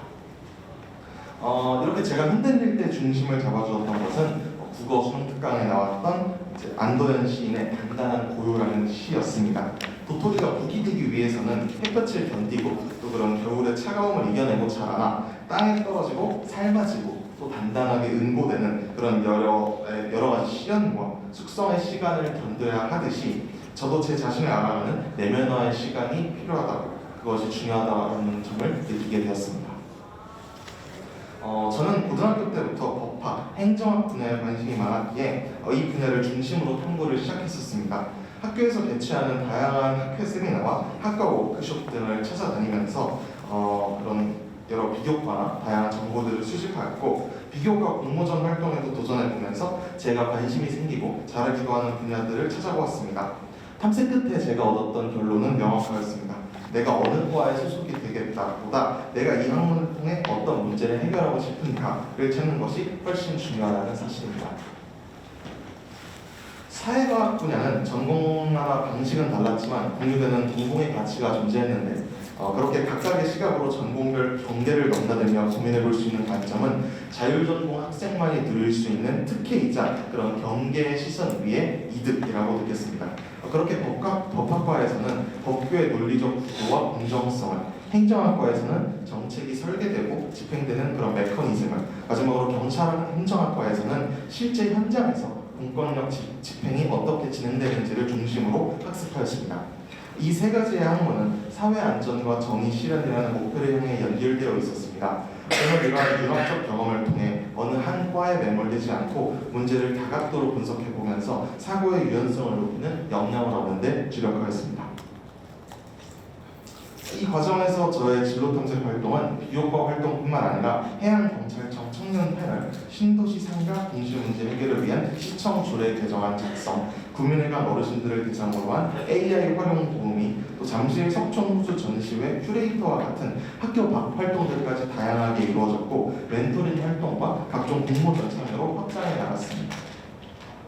학교 전산에 등록된 저의 지난 1년간의 비교과 활동은 총 35건에 이릅니다. 이 과정에서 진로 탐색의 방향은 명칭이 아닌 본질에 있다는 것을 알게 되었습니다. 저는 공동체의 안전과 회복이라는 문제를 직접 해결해보고 싶었고, 이를 위해 법과 행정 철학을 현장에 구현하는 행정학과가 행정학부가 되겠다는 목표를 세웠습니다. 제가 참여했던 활동들 중에 오늘 가장 대표적으로 소개하고 싶은 프로그램은 AIM 프로젝트입니다. AIM은 AI와 IM을 의미하는 IM의 글자를 작게 연명하여서 AI를 활용해 나를 탐구하고 미래를 준비하는 진로 탐색 프로젝트입니다. 예를 들면 AI에게 나에 대해 설명해 준 후 그런 나에 대해서 나오는 키워드로 나 설명문을 직접 만들어서 자신의 관심사와 장점을 조합해 AI가 제시하는 직업을 찾아보고 맞춤형으로 조언을 받거나 하는 방식을 이용한 활동들이 가능합니다.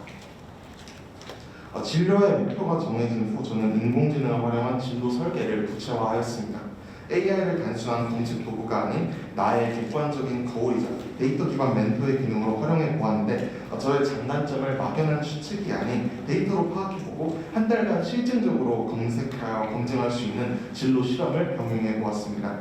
활동 결과물을 요약하자면 나 설명문 완성과 희망 체험 문화 채용 분야 시장 분석, 그리고 취업에 필요한 자체 역량 진단과 AI와의 모의 면접 후 그 결과에 대한 피드백이 있었고 최종적으로 기업 제출형 프로젝트, 포트폴리오까지 완성하였습니다. 이들은 제가 작성해 보았던 내용들입니다. 취업하고 싶은 기관별 직렬표, AI 모의 면접 질문 답변과 피드백 자료, AIM 프로젝트 최종 결과 보고서, 또 모의 면접 AI 분석 결과와 마인드맵, 대체 불가능한 나의 장점 리스트와 8분면을 활용한 향후 5개년간의 활동 계획표, 그리고 마지막으로 취업 목표 기관별 면접 전략 등입니다. 구체적인 프로젝트 실천 과정을 먼저 설명드리자면 1, 2주차에는 나 자신을 성찰하며 설명문을 만들고 치안, 법률, 보안 분야 채용 공고 50억 건을 AI를 통해 분석해 공통 핵심 역량 탑10을 도출해 보았습니다. 이를 바탕으로 현재 나의 역량 수치와 목표치 사이에서의 그런 간극을 분석하는 갭 분석을 실시했고 단순히 부족하다는 느낌을 받는 것에 그치지 않고 어떤 항목이 제게 얼마나 부족한지 그거에 대한 내용을 시각화하고 AI의 조언을 청취하였습니다. 이를 종합하여 나 스펙 점검표를 만들었고 막연했던 취업 준비를 구체적으로 계획해 볼 수 있는 기회가 되었습니다. 3, 4주차에는 AI 기반 챗봇과 가상 면접 인터뷰를 진행하며 공공 및 민간기관 맞춤형 입사 전략을 세웠습니다. 특히 90초 안에 나의 핵심 스토리를 전달하는 훈련을 반복해 보았는데요. 지식의 나열이 아닌 말로 증명할 수 있는 역량들을 선정하였고 취업 전략 카드와 기업 제출형 포트폴리오들을 완성하며 취업 시장의 모의 지망을 경험해 보았습니다. 이 과정에서 특히 의미 있었던 내용은 나 설명문을 만들면서 나의 장점과 부족한 역량 등 나를 깊이 성찰해보는 시간을 가질 수 있었던 것입니다. 나 설명문 작성은 저의 그런 가치관, 경험, 장단점을 키워드 위주로 구조화하여 AI에 대해 입력하고 AI는 이를 바탕으로 저만의 특화된 경험을 그런 강점을 중심으로 이상적인 미래 인재로서의 나 설명문 작성을 가이드해 주었습니다. 평가서, 자격증, 갭 분석 자료와 같은 객관적 데이터로 나에 대해서 증명해보면서 나를 냉정하게 진단하는 경험을 할 수 있었고 또한 직무 적합도 파악을 위해서 내가 잘하는 일과 하기 싫은 일을 AI에 입력해서 직무 환경 시뮬레이션을 진행하였습니다. 이를 통해 분석한 결과 검찰 사무와 경찰 행정 분야가 제 성향과 90% 이상 일치한다는 결과를 도출해낼 수 있었고 그 동안의 고민이 데이터로 검증되는 순간에서 제 진로가 주관적 희망을 넘어 객관적 분석과 일치함을 확인하며 깊은 안도함과 확신을 얻을 수 있었습니다. 제 진로에 대한 방향이 검찰 사무직이라는 진로에 확신이 생기자 부족한 역량을 강화하기 위한 방향을 제가 모색할 수 있었는데요. 선택 전공에 대한 의지는 물론이고 단기적으로는 토익 점수 취득과 한국사 공정 취득, 그리고 중기적으로는 피셋 준비와 검도 단증 3단 취득이라는 구체적인 로드맵도 짤 수 있었습니다. 학교에서 진행하는 펄 프로젝트와 연계해서 개인 전용 열람석을 확보해 집중 학습 환경도 조성하기로 했는데요. 사회봉사, 정책 참여 같은 실무 경험을 위한 타깃이 명확해지고 계획을 세워 추진할 수 있게 되자 이제 막연했던 진로는 더 이상 꿈이 아니라 오늘 당장 실천해야 될 과제가 될 수 있었습니다. AIM 프로젝트를 통해 저는 3년간의 역량 강화 로드맵, 갭 매트릭스, 그리고 저만의 브랜드 슬로건과 나의 포트폴리오를 구체화할 수 있었습니다. 그리고 이 모든 과정은 목표, 설정 역량, 진단 증명이라는 그런 3단계의 저만의 역량 강화 루프를 구성하고 습관화할 수 있는 기반이 되었습니다. 이 프로젝트를 하면서 AI의 놀라운 능력을 실감할 수 있었습니다. 동시에 인공지능에 대한 위기감 속에서 앞으로 다가올 AI 시대를 살아가는 우리 인간의 역량은 무엇인지 성찰해보는 시간도 가질 수 있었습니다. 21세기에는 AI를 활용하는 능력에서 격차가 벌어지는 것이 아니라 스스로를 이해하는 자와 그렇지 못한 자 사이에서 능력 격차가 벌어질 것이라는 말이 있습니다. AI는 우리의 정답을 대신 제시하는 존재가 아니라 인간의 사고를 자극하는 촉매여야 한다고 생각합니다. AI가 주는 편리함에 기대서 AI가 주는 답을 수동적으로 받아들이기만 한다면 우리의 사고 체력은 오히려 약해질 것입니다. 이번 AIM 프로젝트처럼 AI를 활용해 나의 진로를 탐색해본 경험을 통해 제가 느낀 점은 이런 인공지능이 아무리 활성화되고 우리 사이에 생활화되고 발전할 수 있더라도 결국 핵심은 내가 무엇이 중요한지 느끼게 하는 능력이고 어떤 질문을 제 자신에게 던지고 어떤 가치를 선택하고 책임질 수 있는 존재인지 스스로를 끊임없이 증명하고 성찰해내는 힘이라고 생각합니다. 저는 AI 시대에 대응하기 위해 첫째로 깊이 생각하는 힘을 기르고 둘째로 두려움 없이 질문하는 용기를 가지며 마지막 셋째로 기술보다 사람과의 연결을 우선시하는 태도를 실천해 나가고자 합니다. 결론적으로 자율전공이 저에게 주는 내용은 선택지가 많아지는 제도가 아니라 스스로의 적성을 찾아보고 그에 대한 목표를 주체적으로 세우며 결과에 책임을 지는 훈련 과정이었다고 회사합니다. 그 과정에서 전공을 넘나들며 실패해보는 자유와 함께 스스로 설정한 목표에 대해 막연히 불안해할 것이 아니라 구체적인 실천 계획을 세워 나 자신을 증명하고 또 진로를 확신해가는 선택을 책임지는 태도를 가져야겠다는 것을 배울 수 있었습니다.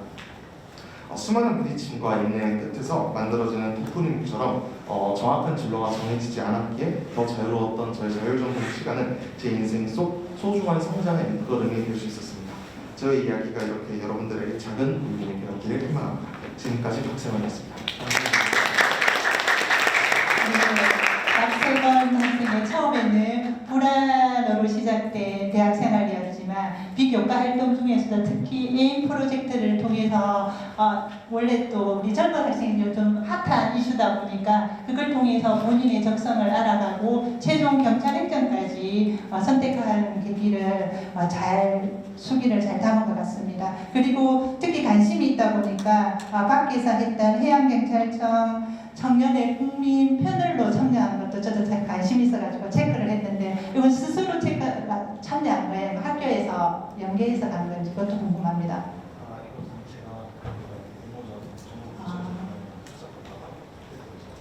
그러니까 또 국민 패널에서 활동을 하면서 나의 정보를 더 확신을 가졌던 것 같고 우리 대학에 참여하신 우리 이제 교수님들이나 직원 선생님들도 에임이라는 이제 프로젝트를 통해서 많이 벤치마킹해서 한번 대학에서 저도 생각을 했거든요. 우리 학생들한테 한번 적용하면 좋겠다 이런 생각을 했습니다. 수기 잘 들었고요. 다시 한번 박세근 학생에게 큰 박수 부탁드립니다.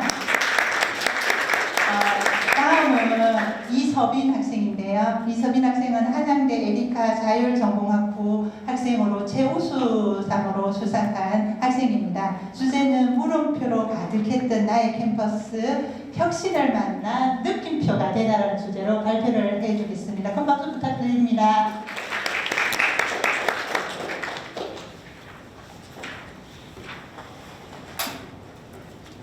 안녕하십니까. 한양대학교 에리카 라이온즈 자율전공학부 2학번 이서빈입니다. 오늘 저는 전공자율 선택제 입학생으로서 지난 1년 동안 제가 직접 겪어온 치열한 전공 탐색의 기록을 여러분께 들려드리고자 합니다. 사실 처음 학교에 입학했을 때 제 캠퍼스 생활은 물음표로 가득했습니다. 내가 정말 잘하고 있는 걸까? 내 길은 어디일까? 하는 고민이 늘 저를 따라다녔거든요. 그랬던 제가 대학혁신 지원 사업이라는 소중한 기회를 만나면서 어떻게 그 물음표들을 확신이 담긴 느낌표로 바꿔나갈 수 있었는지 말씀드리려 합니다. 2025년 3월 라이온즈 자율전공학부라는 이름표를 달고 캠퍼스에 처음 들어섰던 날을 기억합니다. 벚꽃이 흩날리는 학교에서 무척 아름다웠지만 제 마음 한구석은 왠지 모를 뿌연 안개로 낀 듯 답답했습니다. 전공이 정해지지 않았다는 것, 1년 동안 무엇이든 할 수 있다는 자율은 저에게 무한한 가능성이었기도 하지만 나침반 없이 망망대해에 떠있는 듯한 막막함으로 다가왔습니다. 동기들이 전공 공부를 시작할 때 나만 뒤처지는 것은 아닐까 하는 조급함으로 방황하던 시기, 저에게 이정표가 되어준 것은 바로 대학혁신 지원 사업이었습니다. 전공 탐색이라는 긴 여정 속에서 저를 더 넓은 세상으로 이끌어진 첫 번째 터닝포인트는 바로 글로벌 학기 프로그램이었습니다. 대학혁신 지원 사업과 우리 학교의 지원 덕분에 경제적 부담 없이 세계적인 명문대인 싱가포르 국립대학교 NUS로 파견 갈 수 있었는데요. 좁은 강의실을 벗어나 현지 학생들과 함께 호흡하며 보낸 시간은 제게 거대한 세상의 문을 열리는 것과 같은 벅찬 경험이었습니다. 저는 이곳에서 전공 탐색의 한 과정으로 심리학개론 수업을 수강하였는데요. 마케팅의 본질은 결국 사람의 마음을 이해하는 데 있다고 생각했기 때문입니다. 강의실에서 배운 인간의 인지와 감정 시스템은 비즈니스를 바라보는 제 시야에 완전히 새로운 프레임을 씌워주었습니다. 수업이 끝나면 저는 강의실 밖 진짜 싱가포르를 만나기 위해 현지 문화 속으로 뛰어들었습니다. 화려한 마리나베이의 금융지구들이 내뿜는 차가운 위압감, 그와 대비되는 덥고 시끄러운 호프센터의 생생한 풍경을 동시에 관찰하며 저는 깊은 깨달음을 얻었었는데요. 첨단 시스템이 갖춰진 도시 한복판에서도 결국 사람들이 모이고 열광하는 곳은 바로 주인장의 투박한 손길과 따스한 정이 오가는 호커센터였다는 사실이었습니다. 이를 통해 비즈니스의 핵심은 단순히 효율적인 시스템을 구축하는 것이 아니라 결국 사람의 마음을 움직이는 공감에 있다는 사실을 피부로 느끼게 되었습니다. 또 이 특별한 여정은 단순히 일회성 체험으로 끝나지 않았습니다. 당시 심리학 수업에서 팀 프로젝트를 함께하며 친해진 외국인 친구와는 귀국 후 지금까지 연락을 이어오고 있는데요. 서로의 전공학업에 대해 조언을 구하고 각국의 시장 트렌드에 대해 이야기를 나누며 이 지속적인 교류를 이어오고 있습니다. 결국 싱가포르의 파견은 저의 편협했던 시야를 세계로 넓혀주었을 뿐만 아니라 마케팅과 경영이라는 분야가 제가 가야 할 길이라는 확신을 갖게 해준 결정적인 이정표가 되었습니다. 싱가포르에서 느꼈던 그 뜨거운 전율은 귀국 후에도 한동안 제 마음속에서 식지 않았는데요. 그 에너지는 자연스럽게 글로벌 학기 브이로그 공모전이라는 새로운 도전으로 이어졌습니다. 사실 저는 평소에 트렌드를 읽거나 영상을 편집하고 꾸미는 일을 참 좋아하면서도 정작 결과물을 남들에게 보여주는 일에는 망설임이 많았던 학생이었습니다. 하지만 싱가포르가 저에게 선물해준 그 용기가 저를 다시 한번 도전이라는 무대로 이끌어 주었습니다. 영상을 제작하는 과정은 그야말로 저 자신과의 치열한 싸움이었는데요. 싱가포르가 남긴 전율로 시작해서 주저함을 깨는 용기를 냈고 아주 세세한 자막 위치까지 고민하며 밤을 지새우는 고뇌의 시간을 보냈습니다. 화려한 기교보다는 제가 현장에서 느꼈던 그 떨림을 온전히 전하고 싶어 저의 진심 어린 공감을 영상 속에 녹아내려 애썼습니다. 그 결과 제 노력을 증명해주는 성취의 기쁨을 맛볼 수 있었고 무엇보다 대상 수상은 나의 시선과 소통 방식이 세상에 충분히 통할 수 있구나 라는 확신을 선물해 주었습니다. 앞서 말씀드린 글로벌 학기에서의 견문 그리고 공모전에서의 성취는 마치 여기저기에 흩어져 있던 제 전공 탐색의 퍼즐 조각들을 하나로 완벽하게 맞춰주는 경험들이었습니다. 그 과정을 통해서 제가 정말 가고 싶은 길을 확신하게 되었는데요. 여러분도 아시겠지만 열정만 있다고 해서 모든 문제가 술술 풀리지는 않았습니다. 전공 진입을 준비하면서 회계정보의 이해나 경영통계 분석과 같은 과목들은 감성적인 것을 좋아하는 저에게 처음에는 마치 외계어처럼 다가왔습니다. 대처대조표의 숫자가 맞지 않아 밤을 지새운 적도 있고 통계 계산과 씨름하며 이 길이 정말 맞을까라는 의심하던 밤도 있었습니다. 하지만 저는 여기서 포기하지 않고 끝까지 파고들었습니다. 그러자 회계는 기업의 건강 상태를 보여주는 가장 솔직한 언어였고 통계는 막연한 트렌드를 객관적인 사실로 증명해주는 강력한 무기라는 것을 깨달을 수 있었습니다. 지난 1년을 되돌아보니 라이언즈 자율전공학부의 유연한 제도는 방황하던 저에게 충분히 탐색할 시간을 허락해 주었고 글로벌 프로그램은 우물밖의 넓은 세상을 향해 제 시야를 띄워주었습니다. 그리고 브이로그 공모전은 제가 가진 막연한 잠재력을 실력으로 증명해 볼 수 있는 소중한 무대가 되었습니다. 덕분에 저는 앞을 가로막고 있던 막막함이라는 안개를 걷어내고 이제는 공감하는 마케터라는 선명한 목표를 향해 달려가고 있는데요. 대학이 마련해준 이 소중하고 비옥한 혁신의 토양 위에서 저는 멈추지 않고 도전하고 싶습니다. 앞으로도 제가 가진 큰 가치를 공감과 효율이라는 씨앗을 거대한 나무로 키워내며 우리 사회에 더 큰 가치를 창출하는 미래를 성실하게 써내려가고 싶습니다.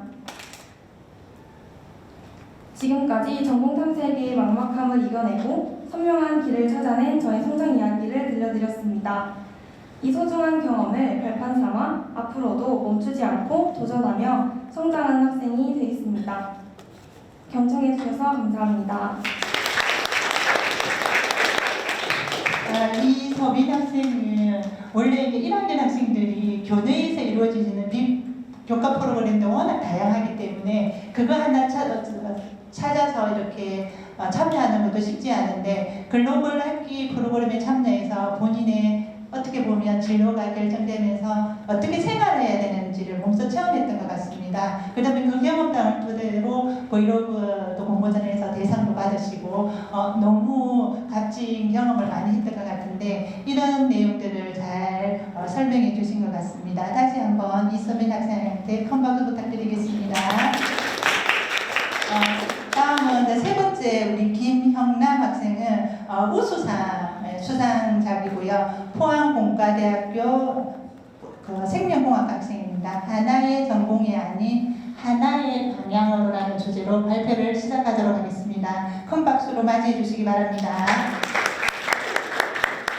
안녕하십니까. 한국과대학교 김형남입니다. 저는 이제 하나의 전공이 아닌 하나의 방향으로라는 제목으로 제 발표를 시작하려고 하는데요. 저는 이제 앞서 생명과학과에 지금 진학하고 있고요. 추가적으로 환경이랑 과학기술학이라는 융합 부전공 제도로 전공이 총 3개입니다. 그래서 제가 왜 이렇게 전공을 선택하게 되었고 어떠한 방향으로 나아가려고 하는지에 대해서 말씀을 드리도록 하겠습니다. 네, 저는 이제 고등학교 때 좀 잘했던 과목을 지금 생각해보자고 하면 수학이랑 지구과학이었던 것 같고요. 그래서 사실 한 번도 저는 공과 대학을 가고 싶다는 생각을 해본 적이 없지만 수학과 지구과학을 잘한다는 이유로 관련 학과를 고민하게 되었습니다. 그래서 고3 때 입시 상담을 받으면서 이런 학과들이 나오게 되었고요. 수학교육과랑 지구과학교육과, 환경공학과 이런 식으로 저는 한 번도 생각해보지 않았던 이런 학과들이 나오게 되었습니다. 그래서 어린 시절을 잠깐 말씀드리자면 저는 원래는 이제 법학과를 좀 가려고 했었고요. 고등학교 때 처음 들어갔을 때는 메디컬이나 이런 학과들 위주로 가려고 했습니다. 그래서 흔히 말하는 진로에 대한 고민 없이 고등학교와 대학교를 진학했다고 개인적으로 좀 생각이 들고요. 그래서 입시 상담 때에도 그냥 잘하는 과목이 있으니까 유리한 과를 가자라는 생각으로 이렇게 선택을 하게 되었습니다. 최종적으로 저는 환경공학이라는 과를 선택하게 되었고요. 그래서 관련된 학과로 뭐 화학공학이나 시도제공학과 있는 다양한 학교들을 지원하게 되었습니다. 그 중에 이제 정말 지금 생각해보면 운이 좋게도 다행히 포항공과대학교에 붙을 수 있었고요. 그래서 그 결과 이제 과를 또 선택을 해야 되는데 어떤 과를 선택을 해야 되냐라는 고민에 다다르게 되었습니다. 그래서 저희 학교에 이제 학부 제도를 좀 설명을 드리자면 1년은 무은제 학부로 지내고요. 2학년 2학기에 저희 학과를 선택을 하겠습니다. 무은제 학부라는 거에 대해서 좀 말씀드리려고 하는데요. 흔히 이제 무학과, 전공 자율학부랑 비슷하다고 생각해 주시면 되고요. 무은제라는 이제 이름은 저희 이제 초대 총장님이신 김웅길 초대 총장님 호로 학문의 경계가 없다라는 뜻으로 사용을 하고 있습니다. 그래서 저희 학교에는 이제 총 12개의 학과가 있고요. 이 중에서 이제 제가 선택을 해야 되는데요. 저는 이제 물리를 정말 싫어하던 학생입니다. 그래서 이런 학과들이 다 지워지게 되었고요. 남은 학과들 중에서 어떤 과를 진학을 해야 되지라는 고민에 다다르게 되었습니다. 그래서 1학년 저희가 마치고 2학년 첫 과목으로 저는 처음에는 이제 수학과 컴퓨터공학과를 진학을 해야겠다라는 생각으로 지원을 해서 한 학기 동안 공부를 이어나갔는데요. 제가 이제 지금 판단하기로는 제 역량이 좀 부족하다라고 생각이 많이 들었고 생각보다도 더 학문의 수준이 좀 높았던 결과 따라가기 많이 어려웠습니다. 그래서 이런 학과들도 안 맞아서 다음 학기에 또 전과를 하게 됩니다. 산업경영공학과라는 과로 전과를 하게 됐는데요. 마찬가지로 산업경영공학과에서도 적성이 잘 안 맞는다라는 생각이 많이 들게 되었습니다. 그래서 저는 이제 2학년 1학기 때 이제 휴학을 하게 되면서 나는 재수를 해야 되나? 다른 학교를 가야 되나? 과연 내가 이과가 적성이 맞는 건 맞을까? 아니면 자퇴를 해야 되나? 이런 생각들을 많이 하게 되었습니다. 근데 이 생각을 하던 중에 학교에서 이제 복학을 하고 나서 융합부전공이라는 제도를 찾게 되었는데요. 융합부전공이라는 제도는 저희 학교에 보유한 제도로 기존에 있는 이 학과의 학부 수업에 추가로 부전공을 이수할 수 있게 만든 전공 제도입니다. 그래서 저는 이제 과학기술학이라는 제도 전공을 이제 이수하게 되었고요. 과학사랑 과학사회학 같이 약간의 문과적 성향이 들어가 있는 이런 학과들 수업을 들으면서 이게 비로소 나의 길이다, 나의 적성이 맞는다라는 생각이 들었고요. 그래서 최종적으로는 이제 과학기술학이라는 전공을 선택해서 지금 3개의 전공을 하고 있습니다. 그래서 제 전공은 이제 과학기술학, 환경, 생명과학 이렇게 3가지 전공을 선택하게 되었고요. 융합부전공이라는 제도가 없었으면 저는 아까 슬라이드에서 말씀드렸다시피 재수를 하거나 자퇴를 하거나 다른 학교로 아마 갔을 확률이 높다고 저는 생각합니다. 그래서 최종적으로 대학 혁신 사업이 있었기에 제가 지금까지 학교를 잘 다닐 수 있고 그렇게 되었다고 생각을 하고요. 지금은 이제 졸업 학번이 돼가지고 대학원을 아마 이제 환경이랑 과학기술을 섞여 있는 환경 정책과 관련된 대학원을 진행할 계획입니다. 네, 제 이야기 들어주셔서 감사합니다. 이상입니다. 김형남 학생은 원래 본인에게 적합한 과를 계속 찾고 하다가 이제 어떻게 보면 자기 설계 전공을 스스로 찾아서 지금 행복하게 대학 4년을 마무리하는 근데 대학원까지 이렇게 생각하고 있는 경험담을 말씀해 주신 것 같고요. 특히 이제 1학년으로 들은 저희들도 1학년 학생들 무학과 대상으로 상담을 하다 보면 처음부터 결정해서 들어온 학생들은 한 50%예요. 50% 학생은 우리 코디 교수님이나 학사 지도 교수님을 통해서 전공 과정을 변해가는 모습을 보면서 우리는 이제 인제대 같은 경우에는 이번 12월 달에 학생들이 자기 결정을 어떻게 선택했는지 분석을 제가 해봤습니다. 해보니까 그 과정의 교과목도 수업을 듣고 전공도 듣고 그 다음에 선배들 간의 활동을 통해서 내 전공이 당초 생각했던 것보다 50%가 변화된 것을 알 수 있었고요.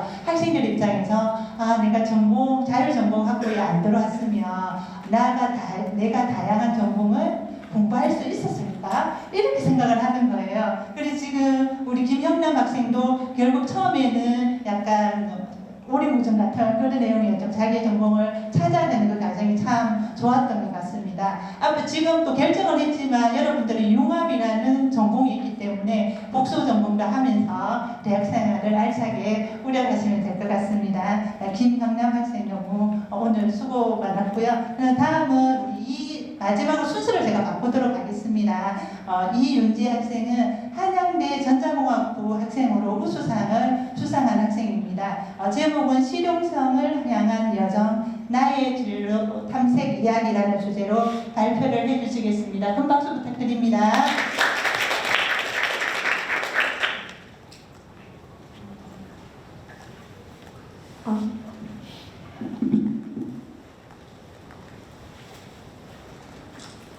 안녕하세요. 저는 한양대학교 에리카 캠퍼스 자이언트 자율전공학부 자연계열을 진학 중이었던 이은지입니다.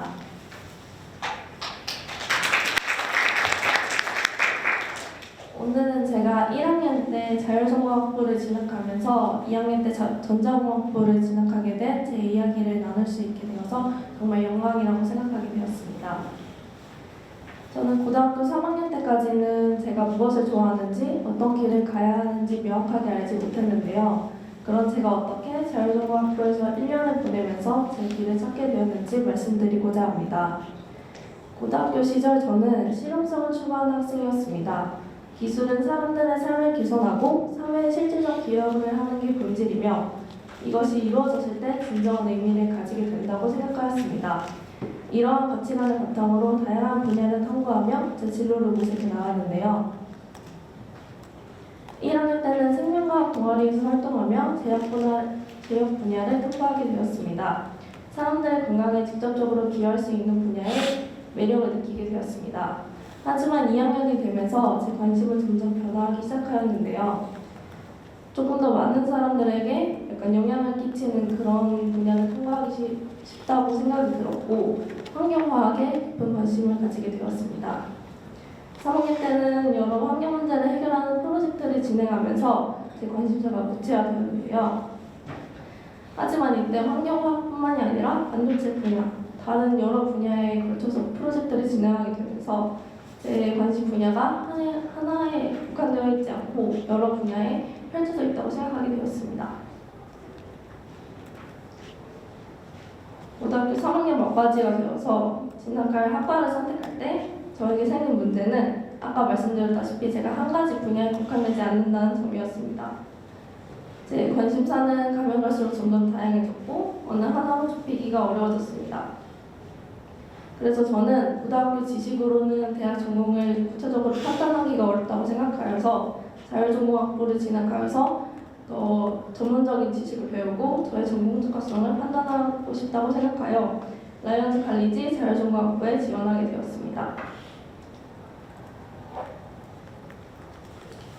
자율전공학부에 진학하고 나서 제일 먼저 경험한 것은 다양한 과의 멘토 선배들인 리더와의 멘토링이었습니다. 같은 과의 선배들과 소통하는 학과와 달리 저희 과는 여러 과에서 도움을 주시는 리더와 소통할 수 있는 학과이기에 다양하고 완전 실용적인 정보를 얻기 용이했습니다. 구체적으로는 취업 시 어떤 직무를 많이 진출하는지를 상세히 알려주셨고, 그리고 해당 학과의 교수님들의 연구 성과라든지 아니면 대학원 진학 시에는 어떤 분야로 진출하기가 용이하다, 이런 학과 학부생으로 진출하지 않는다면 알 수 없는 현실적인 정보를 많이 알게 되었습니다. 학과 생활을 본격적으로 시작하며 전공 탐색과 설계 과목을 이수하게 되었습니다. 자율전공학부 학생들만 이수할 수 있는 해당 과목을 통해 저 자신에 대해서 많이 알 수 있게 되었습니다. 나의 가치관과 관심 있는 사회 문제 등을 깊이 있게 고찰해보며 전공 특화성을 생각해보는 시간을 가지게 되었는데요. 제가 고등학교 때부터 추구해온 실용성이라는 가치관이 어떤 전공과 가장 잘 맞는지를 체계적으로 분석할 수 있었습니다.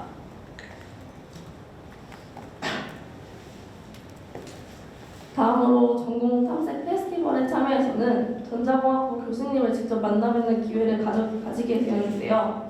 교수님께서 연구하는 분야에 대한 소개를 들으면서 전자공학부에서는 구체적으로 어떤 전문 지식을 배우게 되는지, 그리고 배우는 내용이 단순히 회로 설계해서 그치는 것이 아니라 제가 관심 있었던 환경 분야, 에너지, IoT와 같은 다양한 분야와 융합되며 사회 문제를 해결할 수 있다는 것을 알게 되었습니다. 고등학교 때 제가 했었던 여러 프로젝트가 전자공학에 실용적으로 응용 사례였던 것을 알게 되었고, 제가 추구하는 기술을 통한 사회 기여라는 가치관과 전자공학이 잘 맞아떨어진다는 확신을 얻게 되었습니다. 또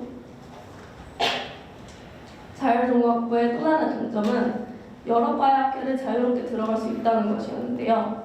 저는 전자공학부 학회에 참여하게 되었고, 그곳에서 만난 대학원생 선배와의 만남은 제게 큰 영향을 주게 되었습니다. 강연 후 메일을 주고받으며 실제 연구 과정과 대학원 생활, 그리고 졸업 후 진로에 대한 현실적인 조언을 들을 수 있었는데요. 이런 경험을 바탕으로 대학생활 로드맵 경진대회에 참여하였고, 제 가치관과 전공을 선택한 이유가 심사위원들의 공감을 받아서 입상할 수 있었습니다. 단순히 스타일을 쌓기 위한 경험이 아니고 제가 진정으로 추구하는 가치와 목표가 명확하게 드러난 로드맵이었기에 좋은 평가를 받을 수 있었다고 생각합니다. 라이언즈 혁신적 질문과 탐구 과목을 이수하면서는 공학도로서 가져야 할 시각에 대해 깊이 생각해 볼 수 있게 되었는데요. 이 과목은 앞서 말씀드린 전공 탐색과 설계 과목과 마찬가지로 라이언즈 자율전공학부 학생들만 들을 수 있는 교양 과목이었는데, 2학년 때 전공을 진입하면서 어떤 자세로 이제 앞으로의 삶을 개척해 나갈지를 질문으로서 도출해가는 수업이었습니다. 저는 이때 인간을 앞설 정도로 진화한 인공지능의 개발은 과연 인류에게 진보일까? 라는 질문을 던지게 되었는데요. 이 질문은 다른 학생들의 질문의 기술의 개발에만 집중할 때 저희는 인간과 기술의 관계에 대해서 집중하였던 점을 좀 높게 평가받아서 산출물 경진대회에서 대상을 받게 되었습니다. 이런 과목들을 수강하면서 저는 2학년 때 전공을 진입하여서 단순히 기술 개발에만 집중하는 것이 아니라 기술이 인간의 삶에 어떻게 통합되고 융합될 수 있을지를 다양한 관점에서 고려하는 공학자가 되어야겠다고 생각했습니다. 1학년 초에 저는 어떤 과에 가야 할지 막막했습니다. 여러 분야들 사이에서 방향을 정하지 못한 채 불안한 마음으로 대학생활을 시작했는데요. 하지만 자율전공학부에서 제공하는 체계적인 탐색 프로그램들을 경험하면서 저는 이제 전자공학부에 진학하여 학년별로 어떤 것을 해야 할지 구체적으로 구상할 수 있게 되었습니다. 자율전공학부는 제가 생각하기에 단순히 전공을 늦게 선택하는 학부가 아니었습니다. 저에게는 이번 한 해가 저 자신을 발견하고 제가 진정으로 원하는 것이 무엇인지를 찾아가는 여정이었습니다. 그리고 그 여정의 끝에서 저는 비로소 확신을 가지고 제 길을 걸어갈 준비가 되었습니다. 제가 오늘 감기에 걸려서 목소리가 좀 안 나왔는데 그래도 잘 경청해 주셔서 감사합니다. 네, 이현주 학생, 한양대에서 전공자율학부 학생들에게 어떠한 프로그램을 제공하고 있는지 다 우리가 스토리가 다 연결됩니다. 그러니까 하나로서 전공을 선택한 게 아니라 예를 들면 멘토링, 그다음 교과 프로그램, 그리고 또 대학생들의 선배를 통해서 학회 경험담들, 이 다양함이 다 어우러져서 마지막에 나의 전공을 결정하지 않았나 생각되고요. 그 다음에 그걸 통해서 설계를 하면서 또 수상도 하게 되고 여러 가지 이런 활동들이 이제 모든 학교에서 이루어지고 있을 텐데 다 경험을 토대로 우리 학생 대학 2, 3, 4학년 때는 꼭 꿈을 펼치는 우리 윤지가 되기를 바라겠습니다. 큰 박수 부탁드리겠습니다. 그 다음에 혹시 유빈 학생 왔나요? 아, 예, 그럼 이제 마지막으로 우리 유빈 학생이 이제 특상여자대 정보통계학 전공의 학생으로 진로 탐색기 우수상을 수상한 학생입니다. 제목은 두 번째 새내기라는 주제로 박수를 발표를 해주시겠는데요. 큰 박수 부탁드리겠습니다. 네, 안녕하세요. 대학 혁신지원 사업 수기공모전 주제 2번 전공 자율선택제 입학생의 진로 탐색기에 대해서 발표하게 된 이유빈입니다. 저는 현재 덕성여자대학교에서 정보통계학 전공으로 재학 중이고요. 오늘 두 번째 새내기라는 제목으로 제가 대학 입학 후에 겪었던 방황을 어떻게 대학 혁신 지원 사업 프로그램을 통해서 해결해 나갔는지 그 얘기를 나눠보고자 합니다. 우선 첫 번째로 제가 겪었던 전공 선택의 혼란과 나름 방황했던 시기에 대해서 말씀드리겠습니다. 저는 2020학년도에 대학에 입학을 했는데요. 굉장히 오래전이죠. 모두 아시다시피 그때 코로나19로 인해서 사회적으로 많은 변화가 있었고 저는 제가 생각했던 그런 대학 생활과는 약간은 거리가 먼 새내기 생활을 하게 되었습니다. 그래서 가뜩이나 좀 낯선 환경과 시스템에 적응하지 못했던 저는 한 학기만 학교를 다니고 냅다 휴식을 선택하게 되었는데요.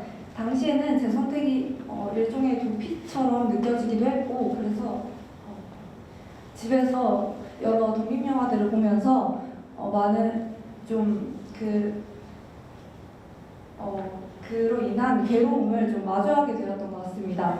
특히 이런 영화들을 보시면 아시겠지만 좀 사회의 기준에서 벗어난 인물들이 많이 나오는데요. 그 인물들과 저의 공통점이나 차이점을 보게 되었고 또 그 과정에서 위로와 공감을 얻게 되었던 것 같습니다. 그리고 이 시기에 저는 처음으로 내가 진정으로 원하는 것은 무엇인가에 대해서 고민하기 시작했던 것 같습니다. 그리고 2년 만에 재입학을 준비하면서도 사실 제 계획은 굉장히 단순했습니다. 우선은 취업이 잘 되는 동대를 가자가 첫 번째였고요. 그 중에서 또 특히 취업이 잘 되는 CS 전공을 하는 게 제 첫 번째 목표였습니다. 저희 학교는 1학년 때 전공 탐색이라는 강의들을 수강하고 여러 전공들을 직접 경험한 후에 2학년으로 넘어갈 때 전공을 선택하는 시스템을 갖고 있습니다. 저는 1학년 때 사이버 보안이나 소프트웨어 전공 같은 CS 관련 과목들을 직접 수강했었고 그런데 그런 과목들을 들을수록 예상치 못했던 어떤 괴리감들을 느꼈던 것 같습니다. 코딩을 배우는 과정 자체는 즐거웠는데 시스템을 구축하고 관리하는 일이 제가 궁극적으로 지향하는 일인지에 대해서는 확신이 서지 않았습니다. 그래서 이 길이 정말 내가 평생 걷고 싶은 길이 맞는가에 대한 질문을 하게 되었습니다. 두 번째로 이런 질문들을 통해서 제가 전공을 선택할 수 있었던 과정에 대해서 말씀드리고자 합니다.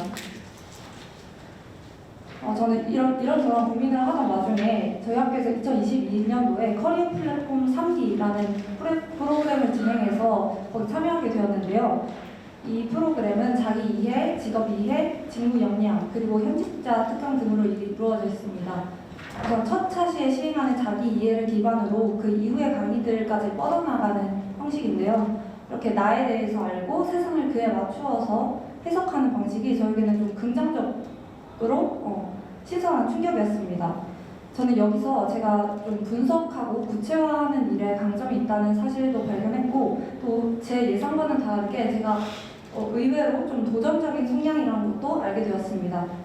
그리고 세상의 기준이 아니라 나 스스로를 기준으로 세우니까 여러 관점이 전환되는 경험을 하게 되었는데요.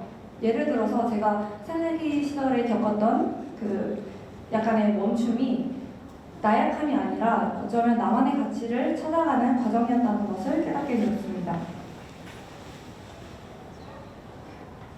그리고 나 스스로를 아는 만큼 세상의 해상도가 높아지는 경험도 하게 되었습니다. 그동안 저에게 있어서 외부의 자극이란 대부분 좀 공격적이고 매서운 것이었다면 이제 나를 기준으로 세상을 해석하는 방식을 알고 나니까 이제는 오히려 내가 추구하는 가치로 이끄는 이정표라는 식으로 받아들이게 되었습니다. 네, 마지막으로 자기 이해를 바탕으로 제가 선택한 전공과 이를 글로벌 역량으로 확장한 경험에 대해서 얘기하고자 합니다. 덕성여자대학교는 1학년을 대상으로 전공선택 디딤돌이라는 행사를 진행하는데요. 이 행사는 각 전공들이 부스를 운영해서 전공 소개, 진로 방향, 커리어 로드맵 등을 설명해주는 행사입니다.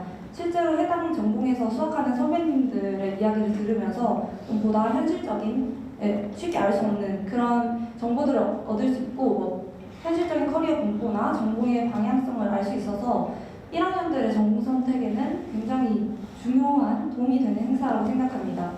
저 또한 이 행사를 통해서 여러 학과들을 비교하고 또 현실적인 커리어 로드맵 등을 안내받을 수 있었습니다.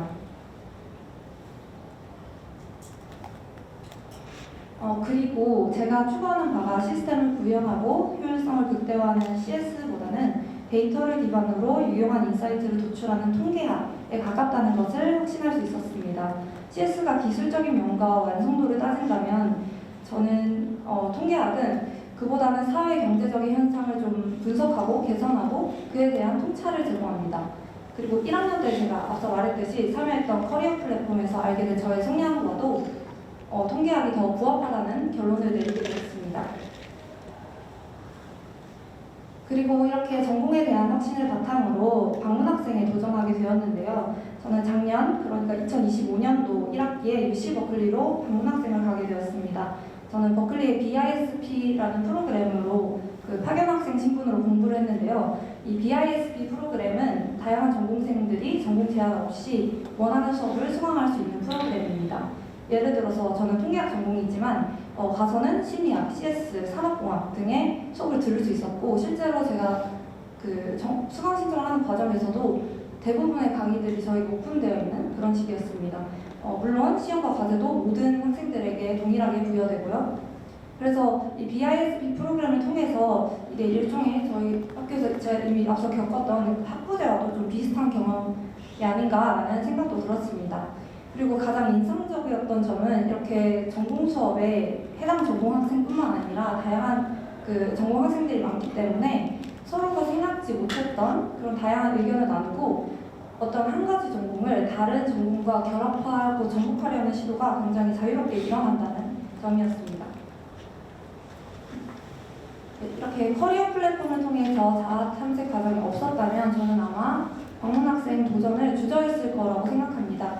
하지만 자기에 대한 이해가 선행되었고 또 전공 탐색 디딤돌 행사를 통해서 제 전공 선택에 대한 확신이 있었기 때문에 망설임 없이 도전할 수 있었다고 생각합니다.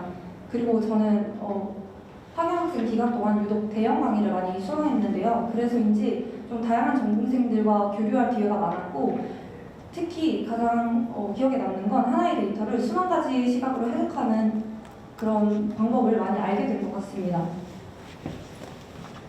예를 들어서 같은 스터디 앱 사용량 데이터를 두고도 누군가는 공학적인 측면에서 기능의 성공이라는 점을 분석해내고 누군가는 학습 효율의 부재라는 분석을 내놓는 그런 식이었습니다. 그리고 이렇게 다양한 해석이 만약 논리성만 어느 정도 갖추고 있다면 타당한 것이라고 교수님들께서는 평가를 하셨고, 그리고 학생들에게 이렇게 여러 방향으로 또 여러 맥락으로 데이터를 분석하는 방식을 굉장히 장려하셨습니다.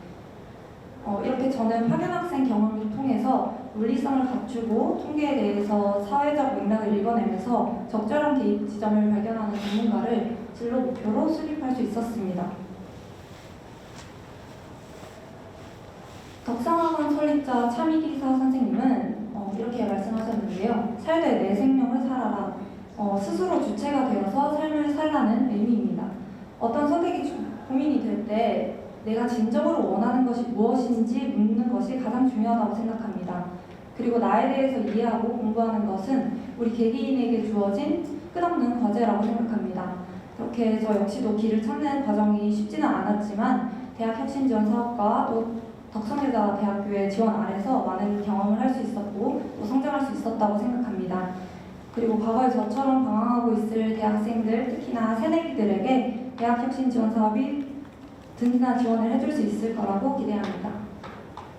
그럼 이상으로 발표를 마치겠습니다. 감사합니다. 유빈 학생이 전공을 선택하기까지의 저도 본인의 경험담도 얘기해주면서 혹시 유빈 학생 커리어 플랫폼 같은 프로그램은 한 어느 정도 기간으로 운영되는 프로그램입니까? 한 학기 내내 참여하고 나다움을 발견한 거네요. 그러면서 또 이제 전공을 선택해서 방문 학생기를 하면서 또 거기에서 내조 통계학이 아니라 다양한 학과와 같이 수업을 하면서 또 통찰력을 넓힌 것 같습니다. 예, 수비 잘 들었습니다. 큰 박수로 부탁드리겠습니다. 오늘 이제 우리가 2개의 세션을 여러분들의 경험담을 생생하게 들을 수 있었고요.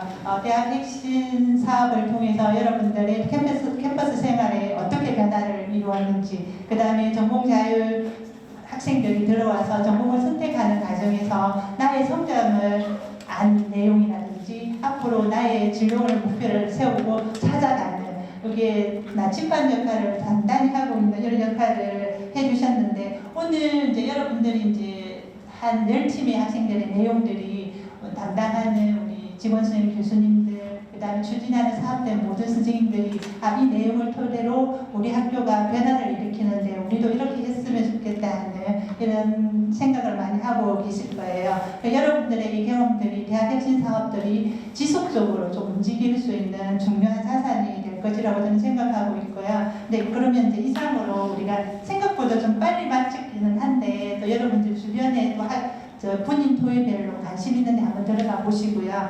12시 20분에 마지막 폐회식이 있어요. 그럼 여러분들이 이제 그게 가서 수상원을 발표하는 시상도 하시고 또 경품 당첨도 있다고 합니다. 그럼 참여도 해보시고 해서 오늘 그 포럼이 잘 마무리될 수 있도록 여러분들이 해주시면 감사하겠습니다. 그럼 이상으로 오늘 2일차 학생 참여 소개 공모전 수상자 발표 세션을 모두 마치도록 하겠습니다. 발표해주신 여러분들, 또 참여해주신 우리 교직원들이나 학교 참가자 여러분들 감사드립니다. 이상으로 오늘 주말 잘 지내시고 마무리까지 참여를 해주시면 감사하겠습니다.